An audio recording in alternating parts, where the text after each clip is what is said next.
കറാട്ടെ ഒക്കെ പഠിച്ചിട്ടുള്ള ആളാണ്. ഭയങ്കര ഞാനത് എൻ്റെ ഏറ്റവും വലിയ എയിം ഹസ്ബൻഡ് ഇങ്ങനെ മറിച്ചിട്ട് ഇടുക എന്നുള്ളതാണ്. പോൺ വീഡിയോ കണ്ട് അഡിക്ഷനായിട്ട് ഒരു ദിവസം 4 to 5 എബോവ് ടൈംസിൽ മാസ്റ്റുർബേഷൻ ചെയ്യും. ഈ മാസ്റ്റുർബേഷൻ ചെയ്തിട്ട് ഇവർക്ക് നെടുവേദന വന്നിട്ട് നെട്ടലിൻ്റെ ലംബാർ സെക്ഷൻസിൽ ഭയങ്കര കംപ്രഷൻ വന്നു പോയ അവസ്ഥ. ഇപ്പോൾ ഷുഗർ കൂടുതലായി കഴിഞ്ഞാൽ ചില ആൾക്കാർക്ക് നെർവൽ ഇഷ്യൂസ് വന്നിട്ട് സെക്ഷൽ ഡിസ്ഫങ്ഷൻ വരുന്ന ഇറക്ടൈൽ ഡിസ്ഫങ്ഷൻ വരുന്ന ആൾക്കാരുണ്ട്. വൈറ്റ് ഡിസ്ചാർജ് പ്രോബ്ലംസ് കൊണ്ട് യൂറിനറി ഇൻഫെക്ഷൻ വന്നിട്ട് ഇൻഫെക്ഷൻ കൂടി അത് ചില കേസസിൽ പടരാൻ സാധ്യതയുണ്ട്. അക്യുപഞ്ചറിൽ പറയുന്ന ഒരു സിസ്റ്റം തന്നെയാണ് ഓർഗൻ ക്ലോക്ക് തിയറി എന്ന് പറയാം. നമ്മുടെ എല്ലാ മെയിൻ്റനൻസ് വർക്കും നടക്കുന്നത് ഉറക്കത്തിലാണ്. ഉറക്കമാണ് ബ്രെയിനിൻ്റെ ഡീടോക്സിഫിങ് മെത്തേഡ് എന്ന് പറയുന്നത് തന്നെ. ഓർമ്മക്കുറവ്, മെമ്മറി ലോസ് ഉണ്ടാവാൻ ഏറ്റവും കാരണം ഈ ഉറക്കമില്ലായ്മയാണ്. ഒരു രോഗത്തിൽ നിന്ന് മുക്തി കൊടുക്കാനായിട്ട് നമുക്ക് സാധിക്കും. അതിപ്പോൾ ഒരിക്കലും മരണത്തിൽ നിന്ന് മുക്തി കൊടുക്കാൻ നമുക്ക് സാധ്യമല്ല. അക്യുപഞ്ചർ അവിടെ എത്തിയിട്ടില്ല. ഉള്ളിലേക്ക് മരുന്ന് കഴിച്ച് ചികിത്സിക്കാൻ അത്രയും വരില്ല, പുറത്ത് സൂചി കുത്തിയെന്നാണ് എല്ലാവരും പറച്ചില് വരുന്നത്. ഇപ്പോൾ താങ്കൾക്ക് കഴുത്ത് വേദനയാണെങ്കിൽ കഴുത്തിൽ മാത്രം നമ്മൾ ചെയ്യത്തില്ല, ഹോൾ ബോഡിയിലെ ഹോൾ സ്പൈനെയാണ് നമ്മൾ ഒന്ന് സ്റ്റിമുലേറ്റ് ചെയ്ത് വിടുന്നത്, ഒന്ന് റിലാക്സ് ചെയ്ത് വിടുന്നത്.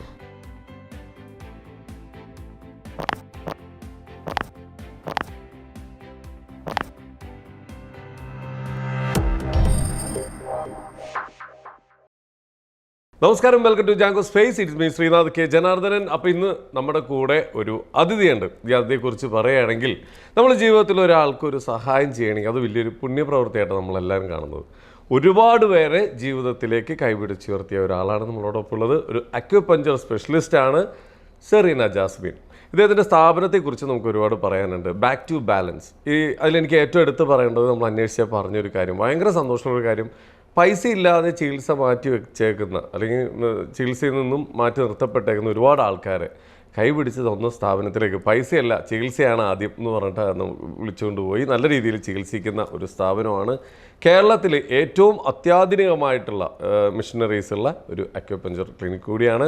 അപ്പോൾ എന്തായാലും ഇതിൻ്റെ വിശേഷങ്ങൾ ഒരുപാട് പറയാനുണ്ട്. പിന്നെ മാത്രമല്ല ടീച്ചറാണ്, വ്ളോഗറാണ്, മോട്ടിവേഷൻ സ്പീക്കറാണ്. ഈ ഇരിക്കുന്നത് ആരാ? അപ്പോൾ എന്തായാലും വെൽക്കം ടു അവർ ഷോ. ഒരുപാട് ഇത് ഞാൻ പിന്നെ എങ്ങനെ പറഞ്ഞു തീർക്കും വിചാരിച്ചത്. ഞാൻ അന്വേഷിക്കുമ്പോൾ ഒരു കാര്യമല്ല അറിയുന്നത്, ഒരുപാട് കാര്യങ്ങളാണ്. എന്തായാലും കൊള്ളാട്ടോ. ഈ തിരക്കിൻ്റെ ഒക്കെ ഇടയിൽ കുറച്ചേരം ഇവിടെ വന്നിരുന്നല്ലോ, സന്തോഷം.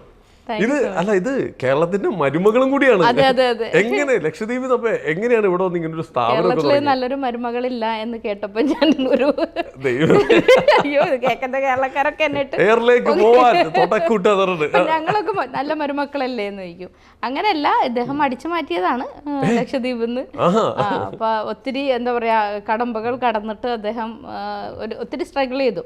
അന്നെന്നൊക്കെ പറഞ്ഞാല് അന്ന് അദ്ദേഹം പെർമിറ്റ് വേണമല്ലോ ലക്ഷദ്വീപിൽ വരാൻ.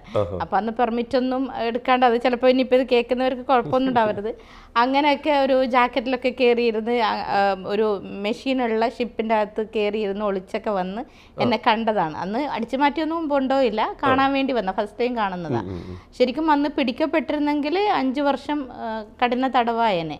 പക്ഷെ എനിക്കിപ്പോൾ അദ്ദേഹം പറയുന്നുണ്ട് അതായിരുന്നു നല്ലതെന്നുള്ളത്. കാരണം ഇപ്പൊ ജീവപര്യന്തായില്ലേ, കഷ്ടപ്പെട്ട് ലക്ഷദ്വീപില് ഏതൊക്കെയോ ബോട്ടിൽ ഷിപ്പിലൊക്കെ എഞ്ചിൻ റൂമിലൊക്കെ ഇരുന്ന് യാത്ര ചെയ്ത് ഒരാളെ കണ്ടുപിടിച്ച് കല്യാണം കഴിച്ച് ഇവിടെ കൊണ്ട് നിർത്തിയിട്ട് പറയാ പെട്ടൂന്ന്. എന്തായാലും അടിപൊളിയാണ്, സന്തോഷം. അദ്ദേഹം തന്നെയാണ് എന്റെ ബാക്ക് ബോൺ എന്ന് പറയുന്നത്. കൂടെ തന്നെ അടുത്തിരിക്കുന്നോണ്ട് അങ്ങനെ പറയാനല്ലേ പറ്റുള്ളൂ. അതെ അതെ, ആളിവിടെ തന്നെ ഇരിപ്പുണ്ടേ. ഓക്കെ, എന്തായാലും വളരെ സന്തോഷം. എന്തായാലും അവിടുന്ന് ഇവിടെ വന്ന് ഇവിടെ ഒരു സ്ഥാപനം തുടങ്ങി ഇതേപോലെ സക്സസ് ആയിട്ട് മുമ്പോട്ട് പോവുകയല്ലേ, അതെന്തായാലും വലിയൊരു സംഭവം തന്നെയാണ്. ശരിക്കും ഈ ഒരു അക്യുപഞ്ചർ സ്പെഷ്യലിസ്റ്റ് ആയത് എങ്ങനെയാണ്? ഇത് നേരത്തെ പഠിച്ച് ഇത് തന്നെയായിരുന്നു ആഗ്രഹം? അല്ല, ഞാൻ ആക്ച്വലി എൻ്റെ ഡിഗ്രി എന്ന് പറയുന്നത് BSc മാത്സ് ആണ്. ഇതുമായിട്ട് യാതൊരു ബന്ധമില്ല. ഞാൻ ഇവിടെ സെൻറ്റ് റീസാസിലാണ് പഠിച്ചത്, എറണാകുളം. അപ്പോൾ അതൊക്കെ കഴിഞ്ഞിട്ടാണ് പിന്നെ ഇതിലോട്ട് എനിക്ക് ചെറിയൊരു ഹെൽത്ത് ഇഷ്യൂ ഒക്കെ വന്നപ്പോഴത്തേക്കും ഞാൻ അക്യുപഞ്ചർ ചെയ്തിട്ടാണ് അത് മാറിയത്. അപ്പം ഞാൻ വിചാരിച്ചു ഇതിലെന്തോ സയൻസ് ഉണ്ടല്ലോ, ഇത് പഠിക്കാമല്ലോ എന്നൊക്കെ വിചാരിച്ചിട്ട് അങ്ങനെ. പിന്നെ കേരളത്തിലൊന്നും അങ്ങനെ ഇല്ല, കോയമ്പത്തൂരൊക്കെ പോയാണ് പഠിച്ചത് ആക്ച്വലി. പിന്നെ അത് കഴിഞ്ഞിട്ട് ഇവിടെ മെഡിക്കൽ കോളേജുകളൊന്നുമില്ല അക്യുപഞ്ചറിന് അങ്ങനെ ഒരു ഡിഗ്രി കോഴ്സ് പോലെ 5 വർഷം പഠിക്കാനായിട്ട്. പക്ഷേ നമ്മൾ ആദ്യം ഡിപ്ലോമ പഠിച്ചു, പിന്നെ ഡോക്ടർ ഓഫ് മെഡിസിൻ എടുത്തു, പിന്നെ അത് കഴിഞ്ഞ് എത്ര പീക്ക് പോകാൻ പറ്റുമോ അത്രയും ഇതിൻ്റെ നോളജ് എടുക്കാൻ പറ്റി, പിന്നെ PhD ചെയ്തു. അങ്ങനെ നമ്മളൊരു ക്ലിനിക്ക് ഇപ്പം 5 വർഷമായിട്ട് ക്ലിനിക്ക് റൺ ചെയ്യുന്നുണ്ട്. 5 വർഷമായിട്ട്. നമുക്ക് എവിടെയാണ് നമ്മുടെ സ്ഥാപനം? നമ്മുടെ സ്ഥാപനം വരുന്നത് കൊച്ചിയിലാണെങ്കിൽ നമ്മുടെ കളമശ്ശേരിയാണ്, കുസാറ്റിൻ്റെ ഒക്കെ അകത്ത് തന്നെ, തോഷിബ ജംഗ്ഷൻ എന്ന് പറയും. പിന്നെ ഉള്ളത് കോട്ടക്കലാണ്, താഴെ കോട്ടക്കൽ. പിന്നെ ഉള്ളത് മറ്റേ നമ്മുടെ തലശ്ശേരിയിലുണ്ട്, പിന്നെ ലക്ഷദ്വീപിലുണ്ട്. 5 വർഷം കൊണ്ട് 4 ബ്രാഞ്ചുകളാണ് coming to Dubai. Oh nice. അപ്പോൾ വളരെ അടിപൊളിയായിട്ട് മുമ്പോട്ട് പോയിക്കൊണ്ടിരിക്കുന്നത്. ഞാനേ നമുക്കിങ്ങനെ ഇപ്പോൾ ഈ ബിസിനസ് ഇന്റർവ്യൂ അതുപോലെ തന്നെ ഇതുപോലത്തെ ഈ ഡോക്ടേഴ്സിന്റെയും ഇങ്ങനെ പല ഇന്റർവ്യൂസും ആൾക്കാർ പറയും, ആൾക്കാർക്ക് ഉപകാരമുള്ള ഇന്റർവ്യൂസ് നിങ്ങൾ കുറച്ച് എടുക്കുമെന്ന് ചോദിക്കും. അപ്പോൾ നമ്മളെല്ലാം എന്റർടൈൻമെന്റിന് വേണ്ടിയിട്ട് എടുത്തപ്പോൾ കുറച്ച് ഞങ്ങളൊരു സെക്ഷൻ മാറ്റി പിടിച്ചായിരുന്നു. അപ്പോൾ ഒരുപാട് കമന്റുകൾ വരുന്നുണ്ട്, ഈ സ്ഥാപനത്തിന്റെയും ഇതിന്റെ ആൾക്കാരെ ഒന്ന് ഇന്റർവ്യൂ, ഒരുപാട് ആൾക്കാരിലേക്ക് ഉപകാരപ്രദമായിട്ടുള്ള ഒരു ഇന്റർവ്യൂ ആയിരിക്കും എന്നൊക്കെ അങ്ങനെ അന്വേഷിച്ച് വന്നപ്പോഴാണ് ഇതിന്റെ പുറകിൽ ഇങ്ങനെ ഒരു സംഭവം ഉണ്ടെന്നും ഇത്ര വലിയ കഥകളുണ്ടെന്നും അറിയുന്നത്. എന്തായാലും താങ്ക്സ് ടു ഓഡിയൻസ്, അല്ലെങ്കിൽ നമ്മുടെ സമൂഹത്തിന് ഒരുപാട് നന്ദിയുണ്ട് അങ്ങനെ ഒരു റെഫറൻസ് കൊടുത്തത്. ഞാൻ ആദ്യം പറഞ്ഞില്ലേ, ഒരാൾക്ക് നമ്മളൊരു ചെറിയൊരു സഹായം ചെയ്യുമ്പോൾ തന്നെ വലിയൊരു കാര്യം. ഇത് ഒരുപാട് ആൾക്കാരെയാണ് പല ഡോക്ടേഴ്സും ഉപേക്ഷിച്ചിടത്തു നിന്ന് ചികിത്സ തുടങ്ങി രക്ഷിച്ചിട്ടുണ്ട്. ഈ റിവ്യൂസിലൊക്കെ നോക്കുമ്പോൾ കാണുന്നുണ്ട്. ശരി, ഞാൻ ഒരു കാര്യം ചോദിക്കട്ടെ, ഈ അക്യുപഞ്ചർ കൊണ്ട് ഒരാളുടെ ജീവൻ രക്ഷിക്കാൻ പറ്റുമോ? ജീവൻ രക്ഷിക്കാൻ പറ്റുമെന്ന് വെച്ചാൽ ഫസ്റ്റ് എയ്ഡ് ആയിട്ട് അല്ലെങ്കിൽ എമർജൻസി ആയിട്ട് ചെയ്യാൻ ഏതെങ്കിലും ഒരു അസുഖത്താൽ കീഴ്പ്പെട്ട് മരണത്തിലേക്ക് പോകുന്ന ഒരാളെ അതിൽ നിന്ന് തിരിച്ചു കൊണ്ടുവരാൻ ഒരു ഓപ്ഷൻ. അതായത് നമുക്ക് എല്ലാവർക്കും അറിയാം, മരണം എന്ന് പറയുന്നത് നമ്മുടെ ആരുടെയും കയ്യിലിരിക്കുന്ന സാധനമല്ല അല്ലേ. അത് നമുക്ക് എപ്പോഴാണെന്നും പറയാൻ പറ്റത്തില്ല. ഇപ്പം നമ്മൾ ഇവിടെ ഇരിക്കുക തന്നെ, ഞാൻ ഇന്ന് വീട്ടിൽ പോകുന്നു എനിക്ക് ഉറപ്പ് പറയാൻ പറ്റത്തില്ല അല്ല. എന്നാലും അപ്പം അതൊന്നും നമുക്ക് പ്രെഡിക്റ്റ് ചെയ്യാൻ പറ്റുന്നില്ല. ഇപ്പം ജനനം മരണം അതൊക്കെ ദൈവാധീനം കൊണ്ടുവരുന്ന ഒരു സംഭവമാണ്. പക്ഷെ എന്നാൽ പോലും ഒരു രോഗത്തിൽ നിന്ന് മുക്തി കൊടുക്കാനായിട്ട് നമുക്ക് സാധിക്കും. അതിപ്പോൾ ഒരിക്കലും മരണത്തിൽ നിന്ന് മുക്തി കൊടുക്കാൻ നമുക്ക് സാധ്യമല്ല, കാരണം അത് എപ്പോൾ വേണമെങ്കിലും മരിക്കാം. അതൊരു രോഗം ഇല്ലെങ്കിലും മരിക്കാം. നമ്മൾ കണ്ടേ, ജിമ്മിൽ നിന്ന് ഭയങ്കര ഫിറ്റ് ആയിട്ടുള്ള ഒരു വ്യക്തി ജിമ്മ് ചെയ്തുകൊണ്ടിരിക്കുന്നതിൻ്റെ ഇടയിൽ തന്നെ കൊഴിഞ്ഞു വീണ് മരിച്ചു. അപ്പോൾ അത് നമുക്ക് അപ്പോൾ ഹെൽത്തുമായിട്ട് റിലേറ്റ് ചെയ്ത് അവ ഹെൽത്ത് മെയിൻറ്റെയിൻ ചെയ്യാൻ പോയ വ്യക്തിയാണ്. അപ്പോൾ അതൊന്നും നമുക്ക് പ്രഡിക്റ്റബിൾ അല്ല. പക്ഷേ നമുക്കൊരു രോഗത്തിൽ നിന്ന് മുക്തി കൊടുക്കാനായിട്ട് സാധിക്കും. അപ്പോൾ ഏറ്റവും എനിക്ക് പ്രൗഡായിട്ട് തോന്നുന്നതെന്ന് വെച്ചാൽ നമ്മളെല്ലാവരും ഈശ്വരവിശ്വാസികളാണ് അല്ലേ. ഇപ്പോൾ ഇതിൽ നിരീശ്വരവാദികളൊക്കെ ഉണ്ടാവും, അങ്ങനെ ഉള്ളവരെ അങ്ങനെ എടുക്കുക. പക്ഷെ എന്നാലും നമ്മൾ വിശ്വസിക്കുന്നത് എന്താണെന്ന് വെച്ചാൽ നമുക്ക് healing is only from the existence spirit, what ever it is, may be the universe, പ്രകൃതി, എന്ത് വേണമെങ്കിലും വിളിക്കാം. പക്ഷേ നമ്മളൊരു മീഡിയേറ്ററായിട്ട് നമുക്ക് നിൽക്കാൻ പറ്റുന്നു. പിന്നെ പക്ക സയൻറ്റിഫിക്കലി പ്രൂവൺ ആയിട്ടുള്ള സയൻസ് ബേസ്ഡ് ആയിട്ടുള്ള അല്ലെങ്കിൽ സയൻറ്റിഫിക്കലി ആയിട്ടുള്ള ട്രീറ്റ്മെൻറ്റ് സെക്ഷൻസാണ് നമ്മൾ കൊടുക്കുന്നത്. പക്ഷേ എന്നാൽ പോലും നമ്മൾ എപ്പോഴും പറയും ഇൻറ്റൻഷൻ കറക്റ്റ് ആവണം. ഏത് ബിസിനസ് വേണമെങ്കിലും നമുക്ക് ചെയ്യാം. പക്ഷെ എപ്പോഴും ബിസിനസ്സിനെ നമ്മൾ കാണുമ്പം ഞാൻ കുറേ പ്രൊഡക്റ്റ് വിൽക്കുന്നു, അല്ലെങ്കിൽ പ്രൊഡക്റ്റ് വിറ്റ് കാശുണ്ടാക്കുന്നു, അല്ലെങ്കിൽ ഈ ഹെൽത്ത് മേഖല ഹെൽത്തിന് വിറ്റ് കാശുണ്ടാക്കുന്നു, ഇങ്ങനെയൊക്കെ പറയുകയാണെങ്കിൽ പോലും നമ്മൾ ഒരു ഇൻറ്റൻഷൻ എന്ന് പറയുന്നത് ഗിവ് ആൻഡ് ടേക്ക് പോളിസിയാണ്. ഇപ്പോൾ താങ്കളൊരു രോഗം കൊണ്ട് വരുമ്പോൾ എന്നെ സംബന്ധിച്ചിടത്തോളം താങ്കളിൽ നിന്ന് ഇത്ര ദിവസത്തെ ഡ്യൂറേഷൻ അല്ലെങ്കിൽ ഒരു പാക്കേജ് അല്ലെങ്കിൽ ഒരു 11 ദിവസം, പല ആൾക്കാരും എന്നോട് പാക്കേജിനെ കുറിച്ച് സംസാരിക്കാറുണ്ട്. ഡോക്ടറെ എനിക്ക് നെടുവേദന, എത്രയാണ് പാക്കേജ്? അപ്പം ഞാൻ വിചാരിച്ചു ഇത് വല്ല ചാളക്കച്ചവടമാണോ ഈ പാക്കേജ് എന്നൊക്കെ പറഞ്ഞിട്ട്. പക്ഷെ അങ്ങനെ പറയാൻ പറ്റത്തില്ല, കാരണം താങ്കളുടെ നടുവേദനയുടെ റീസൺ അല്ല വേറൊരാളുടെ നടുവേദനയുടെ റീസൺ. താങ്കൾക്ക് ഒരുപക്ഷെ 2 ദിവസം മതിയോ, മറ്റൊരാൾക്ക് ചിലപ്പോൾ 11 ദിവസം വേണ്ടി വരും, അല്ലെങ്കിൽ 1 മാസം വേണ്ടി വരും. അത് depends upon the conditions of patients എന്നാണ് പറയാം. അപ്പോൾ അതുകൊണ്ട് നമ്മൾ എപ്പോഴും ഒരു ട്രീറ്റ്മെൻറ്റ് നമ്മൾ കൊടുക്കുമ്പോൾ മനസ്സിലാക്കേണ്ട ഒരു കാര്യം, നമ്മളുടെ വീട്ടിലെ ഒരു ആൾക്ക് അല്ലെങ്കിൽ നമ്മുടെ ഒരു അച്ഛൻ അല്ലെങ്കിൽ അമ്മ, അനിയൻ, ജ്യേഷ്ഠൻ, ജ്യേഷ്ഠത്തി, അനിയത്തി, ആർക്കെങ്കിലും ഒരു രോഗം വന്നാൽ, ഭയങ്കര ക്രോണിക് ആയിട്ടുള്ള ഒരു ഡിസീസ് വന്നാൽ, അല്ലെങ്കിൽ കിടപ്പിലായിപ്പോയൊരു രോഗിയാണെങ്കിൽ, അല്ലെങ്കിൽ നമ്മുടെ ഒരു ഫാദറോ മദറോ ആണെങ്കിൽ, നമ്മൾക്ക് പൈസ ഉണ്ടെങ്കിൽ ഏത് അമേരിക്ക കൊണ്ടായാലും നമ്മുടെ അമ്മേനെ നമ്മൾ രക്ഷിക്കും, അല്ലെങ്കിൽ അച്ഛനെ നമ്മൾ രക്ഷിക്കും. അപ്പോൾ നമ്മുടെ അടുത്ത് വരുന്ന ഓരോ പേഷ്യൻസിനെയും നമ്മുടെ അച്ഛനാണോ അമ്മയാണോ അല്ലെങ്കിൽ അനിയനാണോ ജ്യേഷ്ഠനാണോ എന്ന് കാണാൻ പറ്റണം. അങ്ങനൊരു മെൻറ്റാലിറ്റിയിൽ നിന്ന് ട്രീറ്റ് ചെയ്താലേ ചികിത്സ ഫലിക്കുള്ളൂ. അല്ലാണ്ട് മണി ഓറിയൻറ്റഡ് അല്ല. Money is always secondary. ഞാൻ ഇന്നേ വരെ പൈസയുടെ പുറകെ ഓടിയിട്ടേ ഇല്ല, പോയിട്ടേ ഇല്ല ഇന്നും. പക്ഷെ പൈസ എന്റെ പുറകെ വരുന്നുണ്ട്, അത് എന്റെ കുറ്റമല്ലല്ലോ. നമ്മുടെ ഓട്ടം കറക്റ്റ് ആയതുകൊണ്ട്. അതെ അതെ അതെ അതെ. ഈ പറഞ്ഞ പോലെ തന്നെ വരുന്നവരൊക്കെ നമ്മുടെ ആൾക്കാരായി സ്വന്തം കണ്ട് ചികിത്സിക്കുന്നതുകൊണ്ടാണ് നമ്മുടെ എന്ന് പറഞ്ഞ് കെയർ ചെയ്യുമ്പോൾ അതിനൊരു കാരണം ഇതില് ശരിക്കും ഇതൊരു സർവീസ് ഓറിയന്റഡ്, ഇതൊരു IT പ്രൊഫഷണൽ അല്ല. അപ്പൊ സർവീസ് ഓറിയന്റഡ് ആകുമ്പോൾ സ്വാഭാവികമായിട്ട് നമ്മൾ മനുഷ്യത്വം എന്ന് പറഞ്ഞൊരു സാധനമുണ്ട്, അത് കീപ്പ് ചെയ്ത് ട്രീറ്റ് ചെയ്താൽ മാത്രമേ ഇതിന് റിസൾട്ട് ഉണ്ടാവുള്ളൂ. നമ്മൾ പലപ്പോഴും പറയും കൈപ്പുണ്യം എന്നൊക്കെ പറയുന്നുണ്ട്. ഞാൻ അങ്ങനെ വലിയ കൈപ്പുണ്യം ഉണ്ടെന്നൊന്നല്ല ഞാൻ പറയുന്നത്. ഇപ്പം നമ്മളൊരു ഷെഫിനെ എടുത്താൽ അല്ലെങ്കിൽ ഒരു കുക്കിനെ എടുത്താൽ സെയിം ഇൻഗ്രീഡിയൻറ്റ് ഒരു ഇറച്ചിക്കറി വെക്കാൻ അല്ലെങ്കിൽ ഒരു സാമ്പാർ വെക്കാൻ സെയിം ഇൻഗ്രീഡിയൻ്റ് തന്നെയാണ്, സെയിം ബ്രാൻഡിൻ്റെ സെയിം ഇൻഗ്രീഡിയൻറ്റ് ചേർത്താലും ആ സാമ്പാറിന് നല്ല ടേസ്റ്റ് ഉണ്ട്, ഈ സാമ്പാറിന് ടേസ്റ്റ് ഇല്ല, അല്ലെങ്കിൽ ഈ ഇറച്ചിക്കറിക്ക് ടേസ്റ്റ് ഉണ്ട്, ഈ ഫിഷ് കറി അത് ടേസ്റ്റ് ഇല്ല. അത് എന്തുകൊണ്ടാണെന്ന് വെച്ചാൽ അത് അവരുടെ കൈപ്പുണ്യം എന്നാണ് പറയുന്നത്. സോ ഈ കൈപ്പുണ്യം കിട്ടണമെങ്കിൽ നമ്മൾ പാലിക്കേണ്ട കുറേ നിയമാവലികളുണ്ട്, അല്ലെങ്കിൽ നമ്മൾ പാലിക്കേണ്ട കുറേ കാര്യങ്ങളുണ്ട്. അത് സമൂഹത്തിന് നിരക്കാത്ത കാര്യങ്ങളൊന്നും ചെയ്യാണ്ടിരിക്കുക. അതുപോലെ തന്നെ നമ്മുടെ മനസ്സെപ്പോഴും ശുദ്ധത കീപ്പ് ചെയ്യുക. ഒരാളോടും ഈഗോ, ഫ്രസ്ട്രേഷൻസ്, കുശുമ്പ്, കുന്നായ്മ, അങ്ങനത്തെ കുറേ കാര്യങ്ങളൊക്കെ ഉണ്ടല്ലോ. അതൊക്കെ ഒരു ഓൾട്ടർനേറ്റീവ് തെറാപ്പിസ്റ്റ് എന്നുള്ള മാത്രമല്ല, ഏതൊരു ഡോക്ടറെ സംബന്ധിച്ചിടത്തോളം അവർ പാലിക്കേണ്ട ഒരു കാര്യമാണത്. അത് പാലിച്ച് നമ്മൾ ഒരാളെ ട്രീറ്റ്മെൻറ്റ് ചെയ്യുവാണെങ്കിൽ ഡെഡിക്കേറ്റഡും കമ്മിറ്റ്മെൻറ്റുമായിട്ട് ചെയ്യുവാണെങ്കിൽ ഉറപ്പായിട്ടും വരും. പിന്നെ നമുക്കറിയാലോ, നമുക്കൊരു സബ് കോൺഷ്യസ് മൈൻഡ് ഉണ്ട്. അപ്പോൾ അതിൽ നമ്മൾ എന്ത് തോട്ട് ചെയ്യുന്നോ അത് നമുക്ക് വന്ന് ഫലിക്കും. പൈസയുടെ പുറകെയാണെങ്കിൽ നമ്മൾ കോടീശ്വരന്മാരാവും ചിലപ്പോൾ വിത്തിൻ ഇയേഴ്സ്, പക്ഷേ അതിന് നിലനിൽപ്പുണ്ടാവില്ല. അതിന്റെ വീഴ്ച ഭയങ്കര അഗാധമായിരിക്കും. തീർച്ചയായിട്ടും. ശരിക്കും ആക്ച്വലി ഈ അക്യുപഞ്ചർ ചികിത്സാ രീതി ഇപ്പോഴും ആളുകളിലേക്ക് എത്തിയിട്ടില്ല മര്യാദ. അതെ അതെ അതെ. നമ്മൾ ഒന്നില്ലെങ്കിൽ ഇപ്പൊ ഈ അലോപ്പതി, ആയുർവേദം, ഹോമിയോ, ഈ മൂന്ന് സെക്ഷൻ അല്ലാതെ പിന്നെ ഈ നാച്ചുറോപ്പതി ഉണ്ട്, സിദ്ധ, യുനാനി, അലോപ്പതി എല്ലാം ഉണ്ട്. ഈ മൂന്നും കഴിഞ്ഞിട്ട് പിന്നെയുള്ള ഓപ്ഷനിലാണ് ഈ ഇതെല്ലാം വരുന്നത്. അപ്പോഴും അക്യുപഞ്ചർ അവിടെ എത്തിയിട്ടില്ല. ഉള്ളിലേക്ക് മരുന്ന് കഴിച്ച് ചികിത്സിക്കുന്ന അത്രയും വരില്ല, പുറത്ത് സൂചി കുത്തിയെന്നാണ് എല്ലാവരും പറച്ചിൽ വരുന്നത്. ശരിക്കും നമുക്ക് എന്താണ് അതിന്റെ ഒരു എന്താ പറയുക, അതിന് എന്തൊരു ആൻസർ കൊടുക്കുക? സയൻസ് എന്താണെന്നാണ്. അതെ, what is behind the science. അപ്പോൾ ആക്ച്വലി നമുക്കറിയാം ഒരുപാട് സിസ്റ്റം ഓഫ് മെഡിസിൻസ് ഉണ്ട്. നാച്ചുറോപ്പതിയിൽ BNYS എന്ന് പറയുന്ന നാച്ചുറോപ്പതി കോഴ്സിൽ അക്യുപഞ്ചറൊക്കെ ഉണ്ട് പഠിക്കാൻ. പക്ഷെ അതിനെ മാത്രം ഫോക്കസ് ചെയ്ത് അവരങ്ങനെ ട്രീറ്റ്മെൻറ്റ് ചെയ്യാനുള്ള, അവർക്ക് പലതും ഉണ്ട്, ന്യൂട്രീഷൻസ് ഉണ്ട്, ഡയറ്റ് ഉണ്ട്, ഇതൊക്കെ ഉള്ളതുകൊണ്ട് അതിനെയൊക്കെ ഫോക്കസ് ചെയ്യുന്നതാണ് പൊതുവേ ചെയ്യാറ്. അല്ലാണ്ട് ഇതൊരു കോഴ്സായിട്ട് മാത്രം പഠിച്ചങ്ങനെ ചെയ്യുന്നില്ല. അതിനൊരു കാരണം എന്ന് വെച്ചാൽ ഇന്ത്യയിൽ എവിടെയും ഇതിന് മെഡിക്കൽ കോളേജുകളൊന്നും ഇല്ല. അപ്പം നമ്മൾ ഓരോ UGC അപ്രൂവ്ഡ് ആയിട്ടുള്ള എന്തെങ്കിലും യൂണിവേഴ്സിറ്റിയോ അല്ലെങ്കിൽ ഏതെങ്കിലും ഒരു പ്രൈവറ്റ് സെക്ടറിലൊക്കെ പഠിച്ചിട്ടാണ് നമ്മളിത് ചെയ്യുന്നത്. അതുകൊണ്ട് തന്നെ കേരളത്തിൽ ഇവിടെ എവിടെയും കൗൺസിലില്ല, അക്യുപഞ്ചറിന് കൗൺസിലില്ല. പക്ഷെ ഇന്ന് വരെ ഇപ്പം നമ്മൾ ഇരിക്കുന്ന ഈ സമയം വരെ ഉള്ള നിയമാവലി അനുസരിച്ച് അക്യുപഞ്ചർ ഇന്ന സെക്ഷൻസ് പഠിച്ച ആൾക്കാർക്ക് പ്രാക്ടീസ് ചെയ്യണതിന് നിയമവിരുദ്ധവും ഇല്ല. പക്ഷെ അതിനൊരു റെഗുലേറ്ററി ബോർഡില്ല, ഇന്നവർക്കേ ചെയ്യാൻ പാടുള്ളൂ, ഇന്നവർക്കേ ചെയ്യാൻ പാടില്ല, അങ്ങനെ റെഗുലേറ്ററി ബോർഡൊന്നുമില്ല. അപ്പോൾ ഇത് മരുന്നില്ലാത്ത, താങ്കൾ പറഞ്ഞ പോലെ മരുന്നില്ലാത്ത ചികിത്സയാണ്. അപ്പോൾ നമ്മൾ ഈ വെറുതെ പുറമേ കൂടി സൂചി കുത്തുമ്പം എങ്ങനെയാണ് ഇത് മാറുന്നതെന്നൊക്കെ ചോദിക്കുമ്പം ആക്ച്വലി ഇതൊരു ന്യൂറോ സയൻസ് തന്നെയാണ്. ഇത് ന്യൂറോൺസ്, അത് ഇപ്പം നമ്മൾ ന്യൂറോ അക്യുപഞ്ചർ എന്ന് പറഞ്ഞിട്ടൊരു സെക്ഷൻസ് തന്നെ ഉണ്ട്. നമ്മൾ പലപ്പോഴും പണ്ട് ആൻഷ്യൻ ചൈനീസ് മെഡിസിൻസ് ആണിത്, ട്രഡീഷണൽ ചൈനീസ് മെഡിസിൻസ്.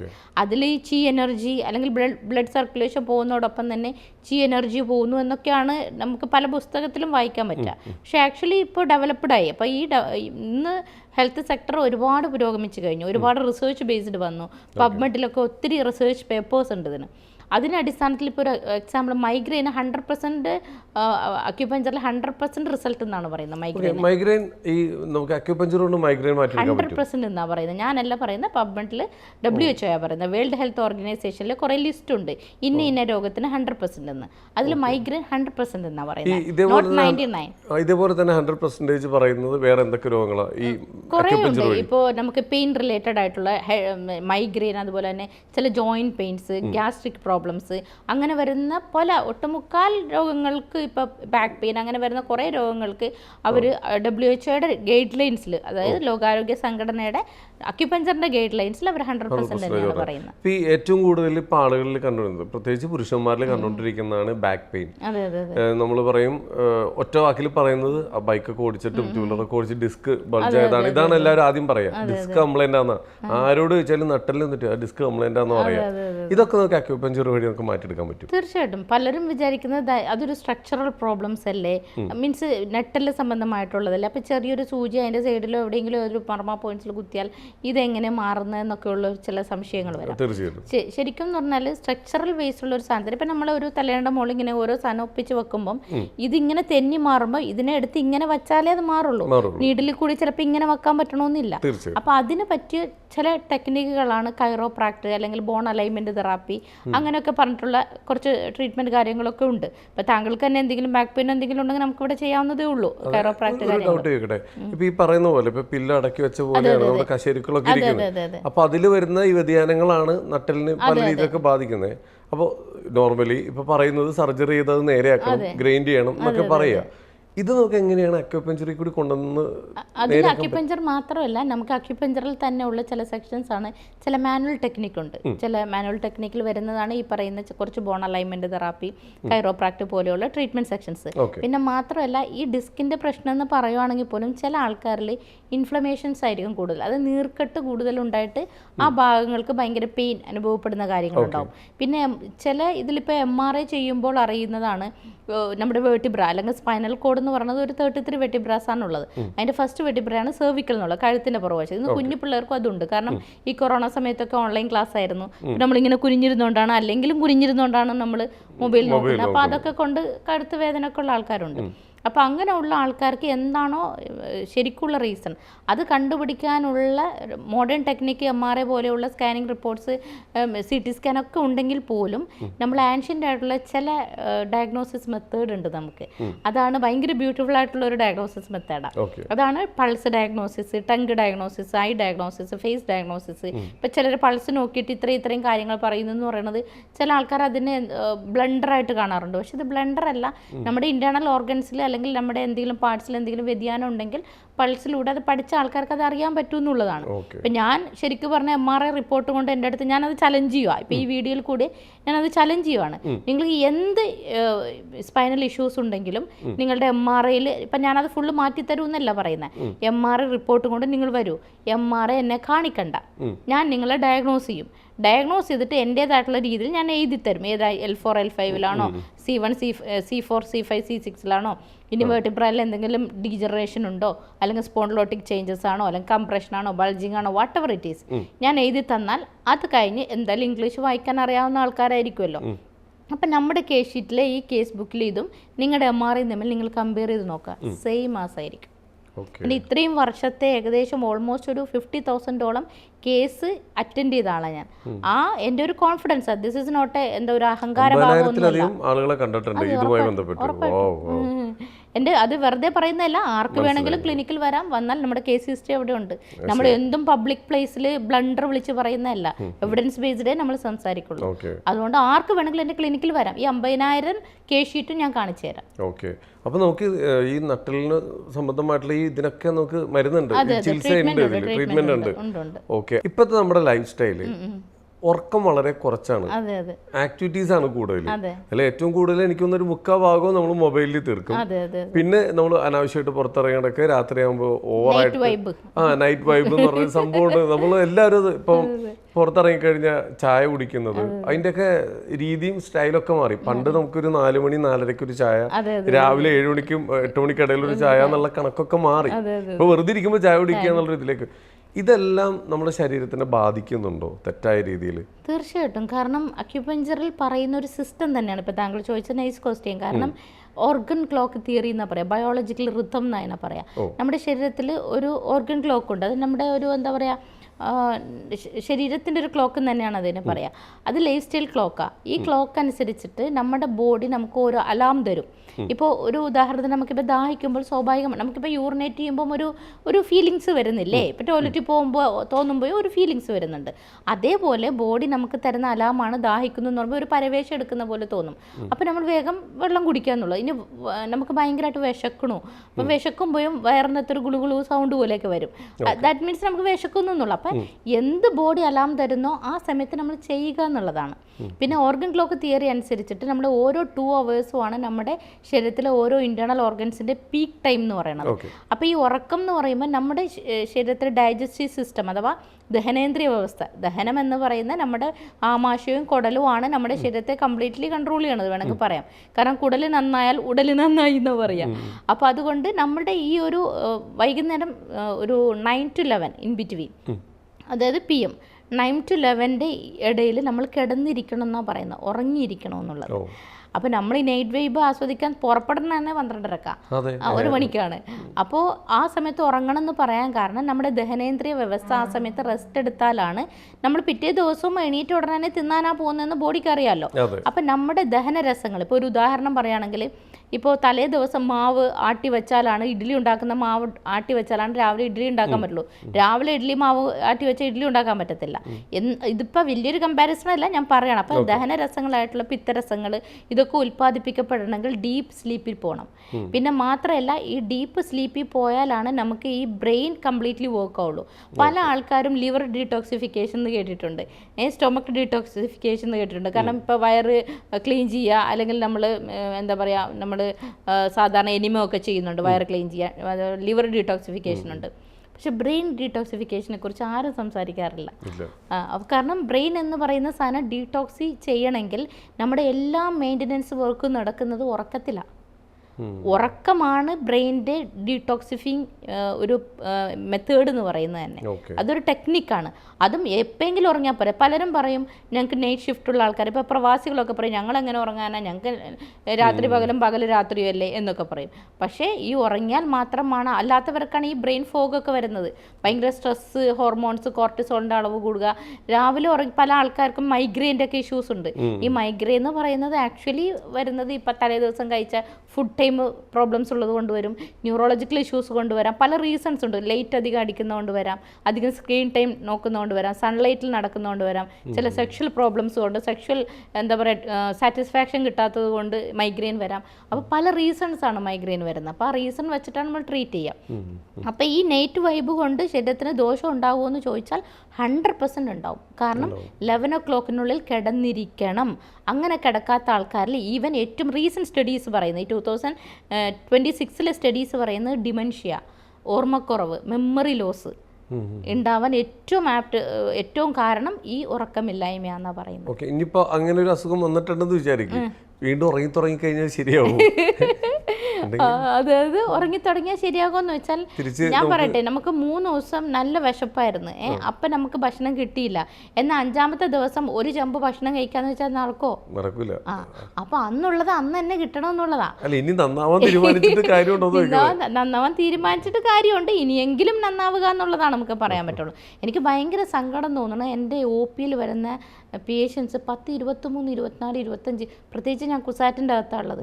ആ പിള്ളേർ 24 വയസ്സ്, 22 വയസ്സ്, കഴിഞ്ഞ പ്രാവശ്യം 20 വയസ്സ് ഉള്ള കുട്ടികൾ വന്നിരിക്കുകയാണ്. അവർക്ക് ഭയങ്കര ടെൻഷൻസാണ്, പഠിച്ചതൊന്നും ഓർമ്മയിൽ നിൽക്കുന്നില്ല, ഭയങ്കര മെമ്മറി ലോസാണ്, മാത്രമല്ല ഭയങ്കര ആൻസൈറ്റിയാണ്, ഡിപ്രഷനാണ്. അപ്പം എൻ്റെയൊക്കെ 20 വയസ്സിലൊന്നും എനിക്കങ്ങനെ ഡിപ്രഷൻ്റെ അർത്ഥം പോലും എനിക്ക് അറിഞ്ഞുകൂടായിരുന്നു.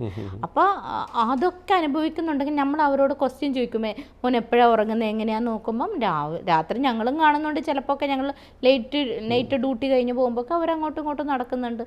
അപ്പോൾ ഈ കുട്ടികൾക്കൊന്നും ഇപ്പോൾ ഉറക്കമില്ല, ഇതിങ്ങനെ നോക്കിക്കൊണ്ടിരിക്കുകയാണ്.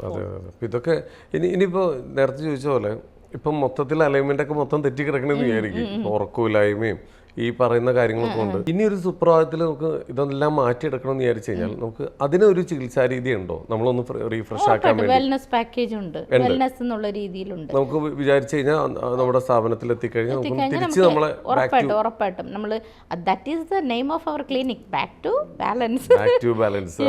Every imbalance is a disorder. എല്ലാത്തിനും തിരിച്ച് ബാലൻസ് ചെയ്യാൻ പറ്റും, കൊണ്ടുവരാന്നുള്ളത്. അപ്പൊ അങ്ങനെ ഒരു ഓപ്ഷനും കിടക്കുന്നുണ്ട്. കാരണം ഇതൊക്കെ കേൾക്കുമ്പോൾ പലരുടെ ഉള്ളിൽ, ഇപ്പൊ ഞാൻ തന്നെ നമുക്കൊക്കെ ഒന്ന് ഈ ഒരു മേഖല ആയതുകൊണ്ട് കൂടി ഉറക്കമൊന്നും കറക്റ്റ് അല്ല. പക്ഷെ ഞാൻ എൻ്റെ ഉള്ളിലൊരു ആശ്വാസം, കുഴപ്പമില്ല, ഞാൻ രാവിലെ വൈകി എഴുന്നേക്കുന്നുള്ളൂ എന്നുള്ളൊരു കാര്യത്തിൽ. പക്ഷെ അങ്ങനെ എഴുന്നേറ്റിട്ട് കാര്യമില്ല. കാരണം രാവിലെ എന്ന് പറയുമ്പം ഈ രാവിലെ 9 to അല്ലെങ്കിൽ 7 to 9 മോർണിംഗ് ആണ് നമ്മുടെ സ്റ്റൊമക്കിൻ്റെ ടൈം എന്ന് പറയുന്നത്. അപ്പോൾ സ്റ്റൊമക്കിന് വേണ്ടത് according to the traditional Chinese medicine എന്ന് പറയുന്ന ഓർഗൻ ക്ലോക്ക് തിയറി അനുസരിച്ചാണ് ഞാൻ സംസാരിക്കുന്നത് കേട്ടോ. കാരണം ഇത് പറയുന്ന എല്ലാം ബ്ലണ്ടർ അങ്ങനെ ഇങ്ങനെ പറയല്ലേ. നിങ്ങൾ പോയിട്ട് TCM ഓർഗൻ ക്ലോക്ക് എന്ന് നിങ്ങൾ ഗൂഗിൾ ചെയ്യൂ, അപ്പോൾ എന്നാലാണ് അറിയാൻ പറ്റുള്ളൂ. അപ്പോൾ അതനുസരിച്ചിട്ട് നമ്മുടെ സ്റ്റൊമക്കിന് വേണ്ട, അതായത് വയറിന് എന്താ വേണ്ടതെന്ന് വെച്ചാൽ ഫുഡ്. അപ്പോൾ നമ്മൾ ബ്രേക്ക്ഫാസ്റ്റ് സ്കിപ്പ് ചെയ്യാൻ പാടില്ല. 7 to 9 ഇൻ ബിറ്റ്വീൻ, ഇതിൻ്റെ ഇടയിൽ ബ്രേക്ക്ഫാസ്റ്റ് കഴിച്ചിരിക്കണം. അപ്പോൾ ബ്രേക്ക്ഫാസ്റ്റ് സ്കിപ്പ് ചെയ്ത ആൾക്കാരിലാണ് റീസെൻറ്റ് സ്റ്റഡീസ് പറയുന്നത് ഡയബറ്റിക് കണ്ടുവരുന്നത്. കാരണം ഡയബറ്റിക് എന്ന് പറഞ്ഞാൽ എന്താ, അത് പാൻക്രിയാസിൽ ഇൻസുലിൻ പ്രൊഡക്ഷൻ നടക്കാണ്ടിരിക്കുമ്പോഴുള്ള അവസ്ഥേനെയാണ് നമ്മൾ ഷുഗർ അഥവാ ഡയബറ്റിക് എന്ന് വിളിക്കുന്നത്. അപ്പോൾ ഈ സമയത്താണ് ഇതിൻ്റെ പീക്ക് ടൈം. അപ്പോൾ നമ്മൾ പണ്ട് കാലങ്ങളിൽ, അതായത് നമ്മുടെയൊക്കെ ചെറുപ്പത്തിൽ നമ്മുടെ മുത്തശ്ശിമാരൊക്കെ നമ്മൾ പറയുന്നത് വെച്ചാൽ പണ്ട് അവർ ഈ മണ്ണിൻ്റെ അടിയിലുള്ള ഫുഡാണ് കഴിച്ചുകൊണ്ടിരുന്നത്. അതായത് കപ്പ, ചേമ്പ്, കിഴങ്ങ് വർഗ്ഗങ്ങളൊക്കെ, ചേന, അപ്പോൾ അതെന്ന് പറഞ്ഞാൽ റിച്ച് കാർബോഹൈഡ്രേറ്റാണ്. കാരണം അവരൊക്കെ ഭയങ്കര ഹെൽത്തിയുമാണ്. കാരണം എന്താണെന്ന് വെച്ചാൽ ഈ റിച്ച് കാർബോഹൈഡ്രേറ്റ് ആയിട്ടുള്ള ഈ ഫുഡ് നമ്മൾ മോർണിംഗ് തന്നെ കഴിക്കുമ്പോൾ നമ്മൾ പാങ്ക്രിയാസിന് പണി കൊടുത്തുകൊണ്ടിരിക്കുക. കാരണം ആ പാങ്ക്രിയാസിനെ പണി ഗ്ലൂക്കോസിനെ ഗ്ലൈക്കോജനാക്കി മാറ്റി ഇൻസുലിൻ പ്രൊഡക്ഷൻ നടക്കാന്നുള്ളൂ. അപ്പോൾ പാങ്ക്രിയാസിന് പണിയുണ്ട്. പക്ഷെ ഇന്ന് നമ്മൾ സ്റ്റൈലിൽ എന്താ കഴിച്ചു തരാം, ഞാൻ കോൺഫ്ലെക്സ് ആണ്, മാക്സി നോട്ട് എന്നൊക്കെ പറഞ്ഞാൽ ഒരു സ്റ്റൈലിഷ് ആണ്. അപ്പോൾ അങ്ങനെ വരുമ്പോൾ അതിൽ റിച്ച് കാർബോഹൈഡ്രേറ്റ് ഇല്ല. അപ്പോൾ അങ്ങനെ ആകുമ്പോൾ പാങ്ക്രിയാസിന് മടിയാ, പണിയെടുക്കുന്നില്ല. പണിയെടുക്കാണ്ടിരിക്കുമ്പോൾ അത് വർക്ക് ചെയ്യില്ല. That is called diabetic. Simply breakfast ഒന്നും സ്കിപ്പ് ചെയ്യാൻ പാടില്ല. ഹെവി കഴിക്കണം, വയറ് ഫുള്ളായി കഴിക്കണം, ഹെവി ആയിട്ട് കഴിക്കണം. രാവിലെ ഇപ്പൊ സ്വയമായിട്ട് നമ്മുടെ സ്വയം ചികിത്സ എന്നുള്ള സംഭവം ഇപ്പൊ നമ്മുടെ നാട്ടിലുണ്ട്. യൂട്യൂബ് നോക്കിയിട്ട് ഇന്ന് പട്ടിണിയാണെങ്കിൽ ചോദിച്ചാൽ പറയും അല്ല ഞാൻ ചെറിയ ഡയറ്റ് എടുത്താന്ന് പറയും. അത് പലരും കാണിക്കുന്നതാ. ഇന്ന് ചിലപ്പോ വൈകി എഴുന്നേറ്റായിരിക്കാം, ഉച്ചയ്ക്ക് ചിലപ്പോ എന്തെങ്കിലും കാരണങ്ങൾ കൊണ്ട് കഴിക്കാണ്ടിരുന്ന, അപ്പം നമ്മൾ സ്വയം അങ്ങ് തീരുമാനിക്കും ഇന്ന് ഞാൻ ഡയറ്റാണ്. അങ്ങനെ ഈ സമയം തെറ്റിയിട്ടുള്ള പല പരിപാടി ഇതൊക്കെ ശരിക്കും ശരീരത്തിനെ ബാധിക്കില്ലേ? ഉറപ്പായിട്ടും ബാധിക്കും. ചില ആൾക്കാർ ഇപ്പോൾ എൻ്റെ അടുത്ത് വരുന്ന ചില സെലിബ്രിറ്റീസ് പോലും, ഞാൻ പേരെടുത്ത് പറയുന്നില്ല, സെലിബ്രിറ്റീസ് പോലും ഇവർ സ്വയം ഡോക്ടറായിട്ട് ശരീരം മൊത്തം അവശതയായിട്ട് എൻ്റെ അടുത്ത് വന്നിട്ടുണ്ട്. കാരണം ഇവർ യൂട്യൂബ് നോക്കിയിട്ട് രാവിലെ അവക്കാഡോ മറ്റേ സ്മൂത്തി, ഇപ്പോൾ ഒരു സ്മൂത്തി ഇറങ്ങിയിട്ടുണ്ടല്ലോ, അവക്കാഡോ സ്മൂത്തി, ഞാൻ സ്മൂത്തിനെ കുറ്റം പറയണല്ല കേട്ടോ, സ്മൂത്തി പിന്നെ ഒരു എഗ്ഗ് അത് ഇത് അങ്ങനെയൊക്കെ പറഞ്ഞിട്ട്. പക്ഷെ ഇത് പ്രോപ്പർ ഡയറ്റ് നമ്മുടെ അവിടെ ഇപ്പോൾ നാച്ചുറോപ്പതി ഡോക്ടറുണ്ട്. ഡോക്ടറിൻ്റെ സാന്നിധ്യത്തിൽ ഞാൻ അഡ്വൈസ് ചെയ്യാറുണ്ട്, റെഫർ ചെയ്യാറുണ്ട് ഡോക്ടറിൻ്റെ സാന്നിധ്യത്തിൽ നമ്മൾ പ്രോപ്പർ ഡയറ്റ് അവർ കറക്റ്റായിട്ട് ബോഡി അനലൈസ് ചെയ്ത് അവരെ ബ്ലഡ് ടെസ്റ്റ് ചെയ്തിട്ട് കറക്റ്റ് അവർക്ക് ഇനി തൈറോയ്ഡ് ഉണ്ടോ, എന്തെങ്കിലും മറ്റേ പ്രോബ്ലംസ് എന്തെങ്കിലും ഉണ്ടോ എന്നൊക്കെ നമ്മൾ ടെസ്റ്റ് ചെയ്തിട്ട് പ്രോപ്പർ ഡയറ്റ് കൊടുക്കും. പിന്നെ എന്തിനാ ഇവരൊക്കെ 5 വർഷം പഠിച്ച് ഡോക്ടറായിട്ട് ഇരിക്കേണ്ട കാര്യമില്ലല്ലോ. അപ്പോൾ അല്ലാണ്ട് ചില ബോഡീസിന് ചിലപ്പോൾ അത് ഓക്കെ ആവും, ചില ബോഡിക്ക് അത് ഓക്കെ ആവത്തില്ല. അപ്പോൾ അതുകൊണ്ട് എൻ്റെ അടുത്ത് വരുന്ന എല്ലാ പേഷ്യൻസും ഞാൻ റെഫർ ചെയ്യും. ഞാൻ പറയും ഇവിടെ നാച്ചുറോപ്പതി ഡോക്ടറുണ്ട്, നിങ്ങൾ പ്രോപ്പറായിട്ട് ഡയറ്റ് എടുക്കുക. ആ ഡയറ്റ് ചിലപ്പോൾ ശരിയാവണമെന്നില്ല നമ്മുടെ ബോഡിക്ക്. അപ്പോൾ അങ്ങനെ പ്രോപ്പർലി എടുത്തു കഴിഞ്ഞാൽ അത് ക്ലിയർ ആവും. പിന്നെ ബോഡീനെ നമ്മൾ മാക്സിമം ഹാംഫുൾ ആക്കാണ്ടിരിക്കുക. കാരണം നമുക്കിപ്പോൾ ഒരു ക്ഷീണം വന്നു, ഇപ്പോൾ നമ്മളൊരു ഓഫീസ് ഡ്യൂട്ടി ചെയ്യുന്ന ആളാണെങ്കിൽ നമുക്ക് ഉറക്കം തൂങ്ങുവാണെങ്കിൽ നമുക്ക് പോയി കിടന്ന് ഉറങ്ങാൻ പറ്റത്തില്ല. കാരണം നമ്മുടെ ഡ്യൂട്ടി അതാണ്. CCTVയിൽ ബോസ് കാണും, നമ്മളെ പുറത്താക്കും, ജോലി നഷ്ടപ്പെടും. പക്ഷെ അല്ലാത്ത പക്ഷം നമ്മൾ ഈ ക്ഷീണം വരുന്നതന്നെ രാത്രി മര്യാദയ്ക്ക് ഉറങ്ങാത്തതുകൊണ്ടാണ്.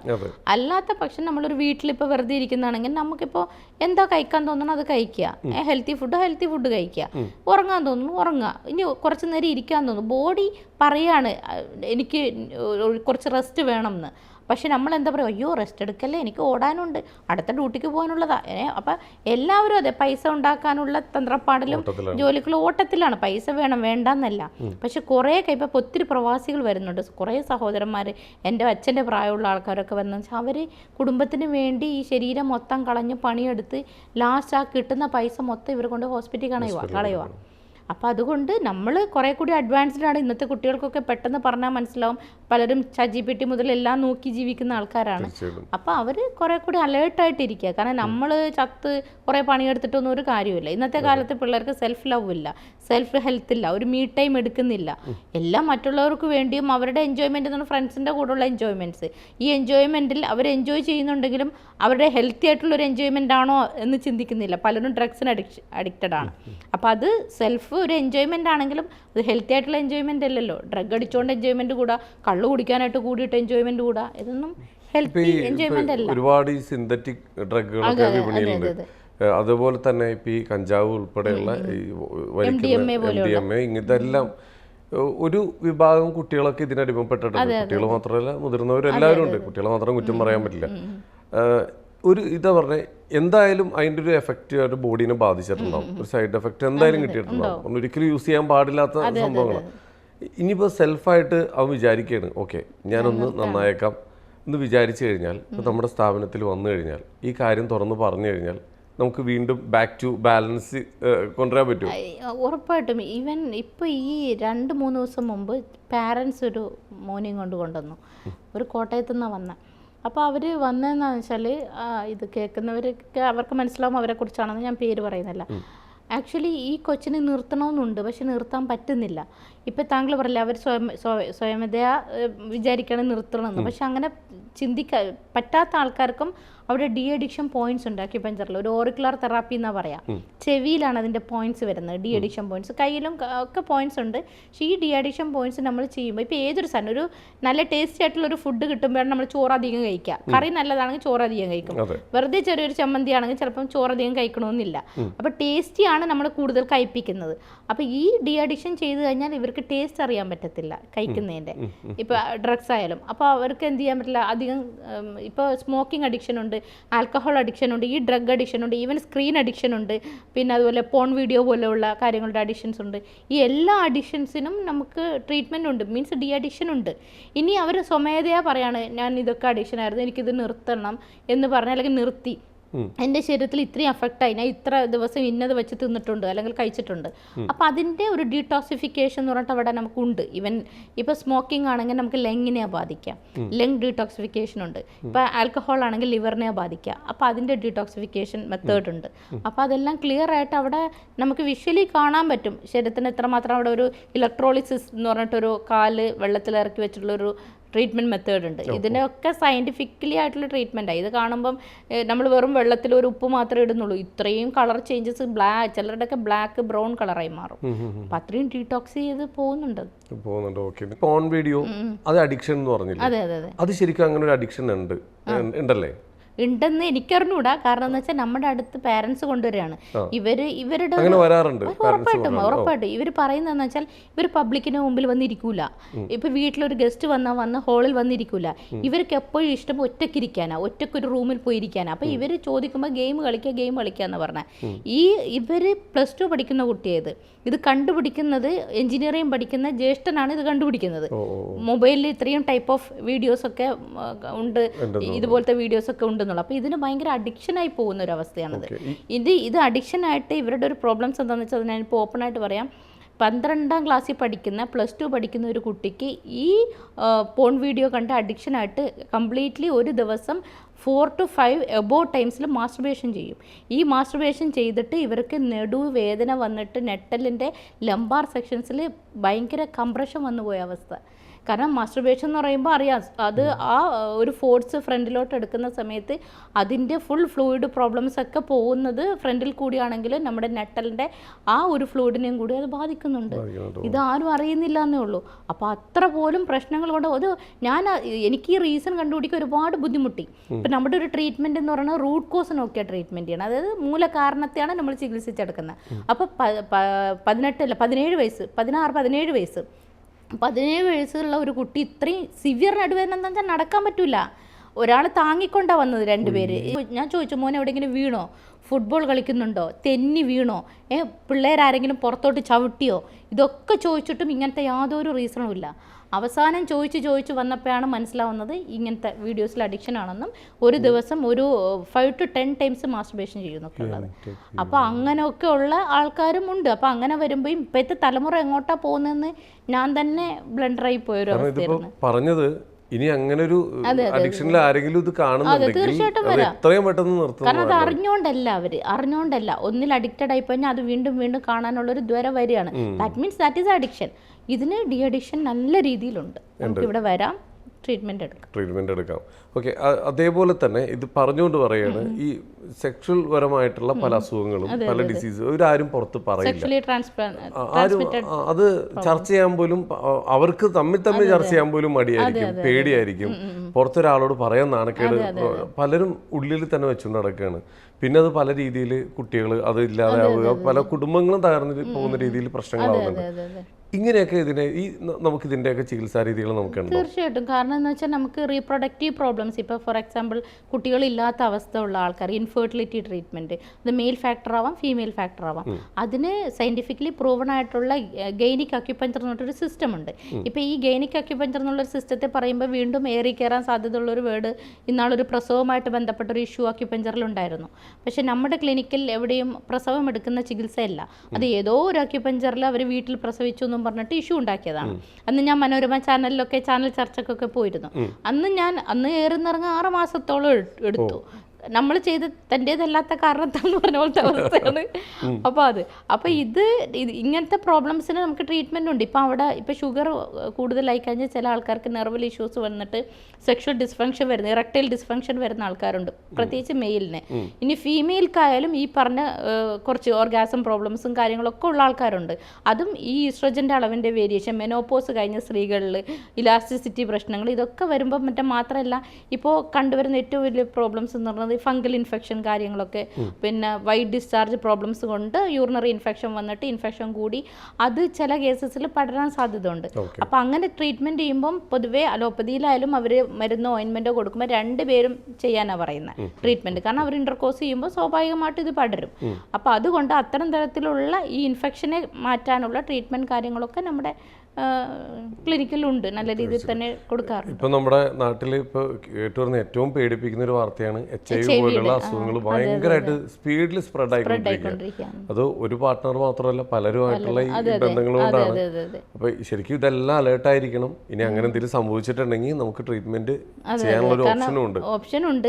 ഇതെന്ന് വെച്ചാൽ അറിയാലോ, മൾട്ടിപ്പിൾ മേറ്റ്സിൽ പോകുമ്പോഴാണല്ലോ HIV കൂടുതലും പടരുന്നത്. അല്ലാണ്ട് ബ്ലഡിലൂടെയും ചിലപ്പോൾ ആരെങ്കിലും ഉപയോഗിച്ച ഇഞ്ചക്ഷൻ ഉപയോഗിക്കുക, പിന്നെ പ്രത്യേകിച്ച് ഇപ്പോൾ ഈ ഡ്രഗ്സ് ഇഞ്ചെക്ട് ചെയ്യുന്ന ഒരു സംഭവം ഉണ്ടല്ലോ, അതിൽ കൂടിയും ഇത് പടരാൻ സാധ്യത കൂടുതലാണ്. അപ്പം അങ്ങനെയൊക്കെ ഉള്ള ആൾക്കാർക്ക് ട്രീറ്റ്മെൻറ്റ് കാര്യങ്ങളുണ്ട്. പക്ഷെ ഞാൻ ഇതുവരെ HIV ഒരു ട്രീറ്റ്മെൻറ്റ് ചെയ്തിട്ടില്ല. അപ്പം ചെയ്യാത്ത സാധനം നമ്മൾ ചെയ്തു എന്ന് പറയാൻ പറ്റത്തില്ല. ഇതുവരെ ആരും എൻ്റെ അടുത്ത് വന്നിട്ടില്ല. വന്നാൽ നമുക്ക് ചെയ്ത് നോക്കാം, അറിയില്ല എത്ര റിസൾട്ട് കിട്ടും എന്നുള്ളത്.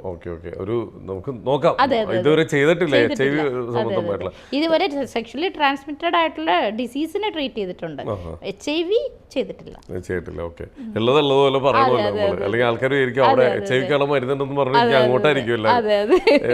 ഇപ്പൊ ഈ പറഞ്ഞ പോലെ നമ്മളൊരു സ്ഥാപനമായിട്ട് മുമ്പോട്ട് പോകാം. ശരിക്കും നമ്മുടെ സ്ഥാപനത്തിന് ഞാൻ കുറേ സംഭവങ്ങൾ അവിടെ ഇവിടെയൊക്കെ വായിച്ചുകൊണ്ട് ചോദിക്കാം കേട്ടോ, നമ്മുടെ സ്ഥാപനത്തിന് ശത്രുക്കളുണ്ടോ?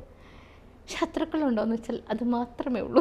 എന്താ കാര്യം? എന്താ ഞങ്ങൾക്ക് അത്ര കൂടുതൽ ശത്രുക്കൾ എന്ന് പറഞ്ഞാൽ പലപ്പോഴും ശത്രുത വരുന്നത് അതർ സിസ്റ്റം ഓഫ് മെഡിസിൻസിന്. ഇപ്പോൾ ഒരു ആയുർവേദ മെഡിസിൻ ചെയ്യുമ്പം അലോപ്പതിക്കാരാണ് ശത്രുക്കൾ, അല്ലെങ്കിൽ നമ്മൾ മരുന്നില്ലാത്ത ചികിത്സ ചെയ്യുമ്പോൾ മരുന്ന് കൊടുക്കുന്ന ആൾക്കാരാണ് ശത്രുക്കൾ. എനിക്ക് ഭയങ്കര പ്രൗഡ് എന്ന് പറഞ്ഞ ഒരു സൂപ്പർ സ്പെഷ്യാലിറ്റി ഹോസ്പിറ്റലിലുള്ള ഒരു ന്യൂറോ സർജൻ എൻ്റെ അടുത്ത് വരാറുണ്ട് ട്രീറ്റ്മെൻറ്റിന്. അദ്ദേഹത്തിന് ചെറിയൊരു സ്ട്രോക്കൊക്കെ വന്നിട്ട്. അപ്പോൾ ആയുർവേദ ആയിക്കോട്ടെ ഹോമിയോ ആയിക്കോട്ടെ, എൻ്റെ ക്ലിനിക്കിൽ തന്നെ ആയുർവേദ ഹോമിയോയും അതുപോലെ തന്നെ ഓൺ കോൾ അലോപ്പതി ഡോക്ടറും എല്ലാം ഉള്ളതാണ്. അപ്പോൾ എനിക്ക് അവരുടെ ഒരു സിസ്റ്റത്തിൽ നിന്ന് ശത്രുക്കളൊന്നുമില്ല. ആകെ ഉള്ളത് രണ്ട് ശത്രുക്കളാണ്. ഞാൻ ഇന്നില്ലെങ്കിൽ നാളെ ഒരു പത്രസമ്മേളനം വിളിച്ച് ഇവരുടെ പേര് പറയും, അത് ഉറപ്പാണ്. ഇപ്പം ഈ ചാനലിൽ പറയണോ വേണ്ടോ എന്ന് ഞാൻ ചിന്തിക്കട്ടെ, ചിലപ്പോൾ ലാസ്റ്റ് പറഞ്ഞേക്കാം. അവരെന്ന് വെച്ചാൽ കൂടെ നിന്ന് ചതിക്കുക എന്ന് കേട്ടിട്ടില്ല, അങ്ങനെയുള്ള ഒരു ശത്രുക്കളാണ് അവരെന്ന് വെച്ചാൽ. നമ്മുടെ കൂടെ നിന്നിട്ട് നമ്മൾക്ക് ഞാൻ മെഡിക്കലിനല്ല എത്തിക്സിന് നിരക്കാത്ത ഒന്നും ഞാൻ ചെയ്യത്തില്ല. കാരണം അത് മണി ഓറിയൻറ്റഡ് ക്ലിനിക്കല്ല. അപ്പം നമ്മളുടെ അടുത്ത് വന്നിട്ട് ഇന്ന പ്രൊഡക്ട്സ് വിൽക്കണം, ഇന്ന ഇത്ര രൂപ ലാഭം. ഇപ്പം നമ്മളത് ബാക്കിയുള്ള ഇൻഡസ്ട്രിയിലും ഇതുപോലെ കമ്മീഷൻ ബേസ്ഡ് ഒക്കെ ചെയ്യുന്ന ആൾക്കാരുണ്ടാവും. പക്ഷെ അങ്ങനെ ചെയ്യുമ്പോൾ ഞാനും ഓരോ തമ്മിൽ എന്താ വ്യത്യാസം? അപ്പം ഞാനത് അവരോട് പറഞ്ഞു, ഇത് എൻ്റെ എത്തിക്സിന് നിരക്കാത്തതാണ്, എനിക്ക് പറ്റത്തില്ല എന്ന് പറഞ്ഞു. കാരണം എൻ്റെ ക്ലിനിക്കിൽ ഒരു ദിവസം 100 above പേഷ്യൻസാണ് വരുന്നത്. 100-150 പേഷ്യൻസ് വരുമ്പോൾ അതിൽ നിന്നൊരു 50 പേഷ്യൻസിന് ഈ പ്രൊഡക്ട്സ് കൊടുത്താൽ അത്രയും ലാഭമല്ലേ? പക്ഷേ ഈ പ്രൊഡക്റ്റിനെ കുറിച്ച് എനിക്ക് ആധികാരികമായിട്ട് അറിയില്ല, ഞാൻ പഠിച്ചിട്ടില്ല. ഇത് നല്ലതാണോ, പേഷ്യൻസിന് കൊടുക്കാമോ ഒന്നും അറിയില്ല. അത് ന്യൂട്രീഷൻ പ്രൊഡക്ട്സും പിന്നെ അതുപോലെ തന്നെ ചില ജനറ്റിക് ടെസ്റ്റൊക്കെയാണ് ഇവർ കൊണ്ടുവന്നത്. ഇപ്പോൾ ജനറ്റിക് ടെസ്റ്റ് എന്ന് പറയുമ്പോൾ താങ്കൾ 5 വർഷം കഴിഞ്ഞാൽ 10 കൊല്ലം കഴിഞ്ഞാൽ എങ്ങനെ മരിക്കും, താങ്കൾക്ക് ബ്ലഡ് ക്യാൻസർ വരുമോ അല്ലെങ്കിൽ വേറെ എന്തെങ്കിലും വരുമോ? ഇനി നമ്മളുടെ അടുത്ത് ക്യാൻസർ പേഷ്യൻസ് പോലും അവിടെ പെയിൻ ആൻഡ് പാലിയേറ്റീവിന് വരുന്നുണ്ട്. നമ്മൾ ഏകദേശം പൾസ് നോക്കുമ്പോൾ നമുക്ക് ഏകദേശം അറിയാമോടാ, ഇത് അധികം നമുക്ക് ആയുസ് നിശ്ചയിക്കുന്ന ദൈവം തമ്പുരാൻ, നമുക്കറിയില്ല. പക്ഷെ എന്നാൽ പോലും നമ്മൾ പറയുന്നത് ഇതൊക്കെ എന്ത് കുഴപ്പമില്ല, ഇതൊക്കെ മാറിക്കോളും, നോ പ്രോബ്ലം എന്നൊക്കെ പറഞ്ഞു വിടുന്ന സ്ഥലത്ത് താങ്കൾ ഒരു കുഴപ്പമില്ലാണ്ട് വരുമ്പോൾ ഞാൻ താങ്കളോട് പറയാം, അതെ ശ്രീനാഥ് ഒരു 3 കൊല്ലം മാക്സിമം പോയാൽ. ഇങ്ങനെയൊക്കെ പറഞ്ഞാൽ ഒരു പേടിയുള്ള ഒരാൾ 3 കൊല്ലം പോയിട്ട് 3 മാസം ആവണേന് ഉരുകി മരിച്ചു പോവില്ലേ? അപ്പം ഞാൻ ജനറ്റിക് ടെസ്റ്റിനെതിരായിട്ടല്ല ഞാൻ പറയുന്നത് കേട്ടോ. നോർമലായിട്ടുള്ള ഒരാളെ ചുമ്മാ ജനറ്റിക് ടെസ്റ്റ് ചെയ്ത് ഭാവി പ്രവചിക്കാൻ ഞാൻ ആളല്ല. ഇയാൾ ചിലപ്പം ഈ പറഞ്ഞ ബ്ലഡ് ക്യാൻസർ ആയിട്ട് മരിക്കും എന്ന് ജനറ്റിക് ടെസ്റ്റിൽ പറഞ്ഞിട്ടുണ്ടെങ്കിൽ പോണ വഴിക്ക് വല്ല ആക്സിഡൻ്റ് ആയിട്ടായിരിക്കും മരിക്കുന്നത്, പോണ വഴിക്ക് തേങ്ങ വീണിട്ടായിരിക്കും മരിക്കുന്നത്. അപ്പോൾ ഇത് പറയാൻ ഞാൻ ആളല്ല. ഇത് പറഞ്ഞതുകൊണ്ടാണ് ഈ പഹയൻ എനിക്കെതിരെ ഈവൻ മെഡിക്കൽ കൗൺസിൽ പോലും ഇവർ കേസ് കാര്യങ്ങളൊക്കെ ഇയാൾ കൊടുത്തിട്ടുണ്ട്. അപ്പം അത് അങ്ങനെ ശത്രു എന്ന് വെച്ചാൽ ഒരു തരത്തിലും ജീവിക്കാൻ അനുവദിക്കരുത് എന്നുള്ളത്. ഒന്നിൻ്റെ പുറകെ ഒന്ന്. ഇപ്പം ഞാനൊരു മെഡിക്കൽ ക്യാമ്പ് വെച്ചു എവിടെയെങ്കിലും, അപ്പോൾ അവിടെ എന്ത് ചെയ്യും, ആ ക്യാമ്പിനോട് ഇവർ വ്യാജ ഡോക്ടറാണ് അല്ലെങ്കിൽ വ്യാജ ചികിത്സാ കേന്ദ്രമാണ്. നമ്മൾ എല്ലാ ലീഗൽ പേപ്പേഴ്സും വെച്ചിട്ടാണ് ട്രീറ്റ് ചെയ്യണത്. മുനിസിപ്പാലിറ്റി രജിസ്ട്രേഷൻ മുതൽ എല്ലാം നമുക്കുണ്ട്. പക്ഷേ ഇതൊക്കെ പറയുമ്പോൾ സാധാരണ ഒരു മനുഷ്യൻ എന്ന് വെച്ചാൽ ഇപ്പോൾ എന്നെ മെഡിക്കൽ കൗൺസിലൊക്കെ ആകുമെന്ന് പറയുമ്പം കുറേ അംഗങ്ങൾ നമ്മളെ ക്വസ്റ്റ്യൻ ചെയ്യും, അങ്ങനെയൊക്കെ ആകുമ്പം പിന്നെ പോലീസ് സ്റ്റേഷനിൽ കയറ്റുക. ഒരു പോലീസ് സ്റ്റേഷൻ പോലും ഇല്ലാത്ത നാട്ടിൽ നിന്നാണ് ഞാൻ വരുന്നത്. കുറ്റകൃത്യമില്ല, സ്റ്റേഷനിലെ പോലീസുമാർക്ക് പണിയില്ല. അപ്പം നമുക്ക് ഒരു സ്ത്രീ എന്നുള്ള രീതിയിൽ എനിക്ക് ഭയങ്കര ഒരു സ്ത്രീ എന്നല്ല ആരായാലും ഞാൻ അപ്പോൾ അവിടെ കയറുമ്പോൾ ഞാൻ ഭയങ്കര ഒരു ത്രില്ലിലായിരുന്നു. കാരണം ഒരു വൈബല്ലേ സ്റ്റേഷനൊക്കെ കയറാൻ എങ്ങനെ ഉണ്ടാവും. അതിനേക്കാൾ ഉപരി എൻ്റെ ഹസ്ബൻഡ് കുറച്ച് പാനിക്ക്. കാരണം അവരെ സംബന്ധിച്ചിടത്തോളം ഒരു ഭാര്യനെ നന്നായിട്ട് സ്നേഹിക്കുന്ന ഏതൊരു ഭർത്താവും അത് ഭയങ്കര വേദന ഉണ്ടാക്കുന്ന കാര്യമാണ്. കാരണം പോലീസ് സ്റ്റേഷനിൽ ഭാര്യനെയും കൊണ്ട് കയറി ഇറങ്ങാന്ന്, ഭാര്യ എന്നല്ല പെങ്ങളായാലും ഒരു സ്ത്രീ, പെങ്ങളായാലും ശരി, അമ്മയായാലും ശരി, തൊട്ടയൽവക്കത്തെ സ്ത്രീ ആയാലും ശരി, സ്ത്രീനെ ബഹുമാനിക്കുന്ന ഏതൊരു പുരുഷനും അത് താങ്ങാവുന്നതിലപ്പുറമാണ്. അപ്പം അദ്ദേഹത്തിന് കുറച്ചൊരു ഇതുണ്ടായിരുന്നു. ഞാനിതൊക്കെ ഒരു സ്പോർട്സ്മാൻ സ്പിരിറ്റിലങ്ങ് എടുത്തുപോയി. പക്ഷേ എൻ്റെ ഒരു ഇതെന്ന് വെച്ചാൽ ഞാൻ ഇതിനൊക്കെ ഓവർകം ചെയ്യും. ഇവർ ഓരോ സ്റ്റേഷനിൽ പരാതി കൊടുത്ത് ഓരോ ഇത് വരുമ്പോൾ വിത്തിൻ 2 months ഞാൻ അടുത്ത ബ്രാഞ്ച് ഇടും. ഞാൻ അങ്ങനെ, കാരണം ഇവരുടെ ഓരോ ഏറിയലും കല്ലുകളും ഞാനത് ഇഷ്ടിക വെച്ചിട്ട് കെട്ടിപ്പടുത്ത് ഉയർത്തിയിട്ട് ഞാൻ വലിയ സംരംഭമാക്കിയാണ് മാറ്റുന്നത്. സോ എന്നെ സംബന്ധിച്ചിടത്തോളം ഞാൻ പറഞ്ഞു ഇനിയും എറിയൂ, എന്നാലാണ് എനിക്ക് അടുത്ത ബ്രാഞ്ചിൽ പറ്റുള്ളൂ. നമുക്ക് വാശി കൂടും. അവരാണ് എന്നെ വളർത്തിയത് ശരിക്കും. ഓക്കെ, അപ്പൊ അവരോടാണ് നമ്മൾ താങ്ക്സ്. ഒരുപാട് ഒന്ന് നമ്മുടെ ഈ നാട്ടില് പ്രത്യേകിച്ച് കേരളത്തിലായിക്കോട്ടെ, നമ്മൾ ആരോഗ്യപരമായിട്ടൊക്കെ മുന്നിട്ട് നിൽക്കുകയാണ്. ഇവിടെ അനാവശ്യമായിട്ടൊരു ക്ലിനിക്കോ ഒരു സ്ഥാപനമോ ഇവിടെ വാഴിക്കില്ല. അത്രയും ആൾക്കാരും ഇതിന്റെ പുറകിൽ നമ്മളിങ്ങനെ മോണിറ്റർ ചെയ്തുകൊണ്ടിരിക്കുന്നുണ്ട്. അപ്പൊ അവിടെ നമ്മളെപ്പോലത്തെ ഒരു സ്ഥാപനം 4ഉം 5ഉം ബ്രാഞ്ചായിട്ട് മുമ്പോട്ട് പോകുമ്പോൾ നമുക്ക് ഭ്രാന്തൊന്നുമില്ലല്ലോ. ഞാനിപ്പോൾ ഒരാളെ പറ്റിക്കാം, നമ്മൾ ഭയങ്കര സംഭവമാണ്, ഞാൻ ഇങ്ങനെ ഒരു ക്ലിനിക്കിന്റെ ഡയറക്ടറാണ്, സംഭവമാണ് എന്നൊക്കെ പറഞ്ഞ് ഒരാളെ പറ്റിക്കാം.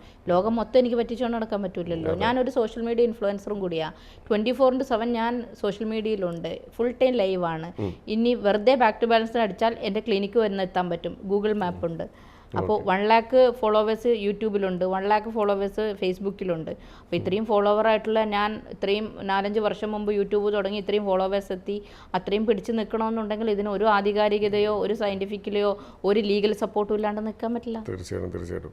എന്തായാലും വരട്ടെ, ഇങ്ങനെ മുമ്പോട്ട് വരട്ടെ, ഇതുപോലെ ആൾക്കാർ മുമ്പോട്ട് വരട്ടെ. നമുക്ക് ഇപ്പോൾ ഈ നമ്മുടെ പുറകെ നടക്കുന്ന ആൾക്കാർ ആരാത് എന്തായാലും എല്ലാവർക്കും ഉടനെ മനസ്സിലാവുമല്ലോ. അത് ഉടനെ തന്നെ ഇനിയിപ്പോൾ അവർ എന്തെടുത്ത് വെച്ചാലും അവർ നേരിട്ട് വെല്ലുവിളിക്കുകയാണെങ്കിൽ തന്നെ നമുക്ക് നമ്മുടെ പ്രൂവ് ചെയ്യാനുള്ള പേപ്പേഴ്സ് സാധനങ്ങളെല്ലാം നമ്മുടെ കയ്യിലുണ്ട്. നമ്മൾ ജെനുവിൻ ആണെന്നുള്ളതിന്റെ എല്ലാ തെളിവും നമ്മുടെ കയ്യിലുണ്ട്.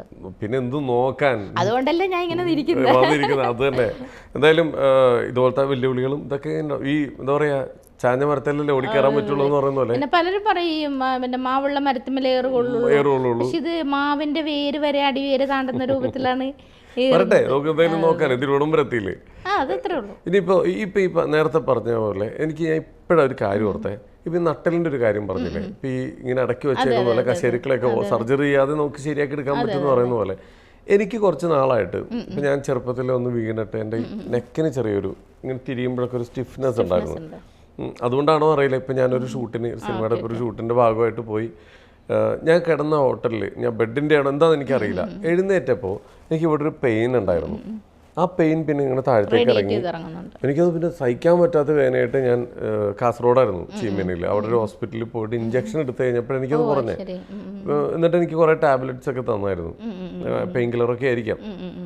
ഇങ്ങനെയുള്ള സംഭവങ്ങളൊക്കെ വരുമ്പോൾ ഇതൊക്കെ നമുക്ക് ഈ പറയുന്ന പോലെ ഇത് ആക്ച്വലി നമ്മുടെ സെർവിക്കൽ കംപ്രഷൻ ആവാനാണ് സാധ്യത. താങ്കളുടെ ഒരു സംസാരം വെച്ച് ഞാൻ ഇപ്പോൾ ഡയഗ്നോസ് ചെയ്തിട്ടില്ല, സംസാരം വെച്ചിട്ട് ഞാൻ മനസ്സിലാക്കുന്നത് സെർവിക്കൽ കംപ്രഷനോ അല്ലെങ്കിൽ പെട്ടെന്നൊരു അവിടെ ഒരു മസിൽ ടെൻഷൻ വന്നതാണത്.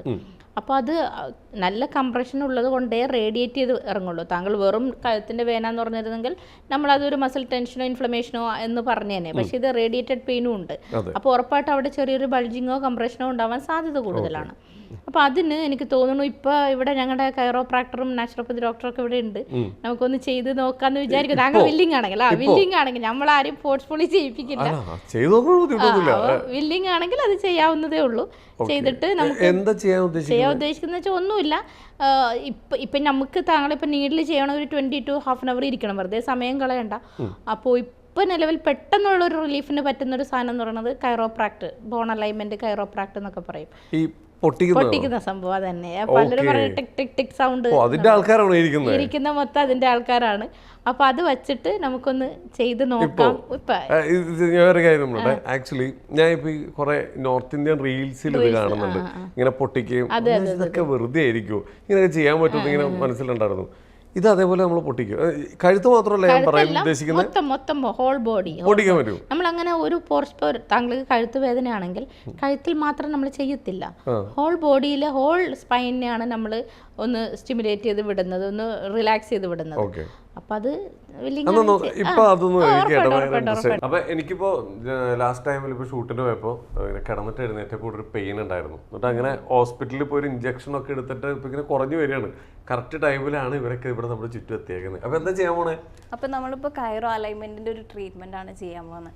അപ്പൊ ഇതെന്താന്ന് വെച്ചിട്ടുണ്ടെങ്കിൽ നമ്മൾ ജസ്റ്റ് ഒന്ന് ഹോൾഡ് ചെയ്തിട്ട് ജസ്റ്റ് സ്ട്രെച്ച് ചെയ്യുന്ന രീതിയിലേക്കാണ് ചെയ്യുന്നത്. അപ്പൊ നമ്മുടെ സ്റ്റിഫ്നെസ്സും അതുപോലെ കംപ്രഷനും റിലീസ് ആവും. അപ്പൊ ആ ഒരു ട്രീറ്റ്മെന്റ് ആണ് ഇപ്പൊ ഇതിനകത്ത് ഇപ്പൊ ചെയ്യാൻ പറ്റുന്ന ട്രീറ്റ്മെന്റ്. എനിക്കിപ്പോ എന്തോ ചെയ്യാൻ പോകുന്നത് മാത്രമേ എനിക്ക് മനസ്സിലായിട്ടുള്ളൂ, ബാക്കി നിങ്ങൾ ചെയ്തു. കംപ്രഷൻ ഒക്കെ പോയി കിടക്കുക എന്ന് പറയണേ. എന്തായാലും നോക്കട്ടെ. ഓക്കെ, ആരാ ചെയ്യാൻ? ചേട്ടനാണോ? ഓക്കെ, ചേട്ടൻ്റെ പേരെന്ന്? ഹരികൃഷ്ണൻ.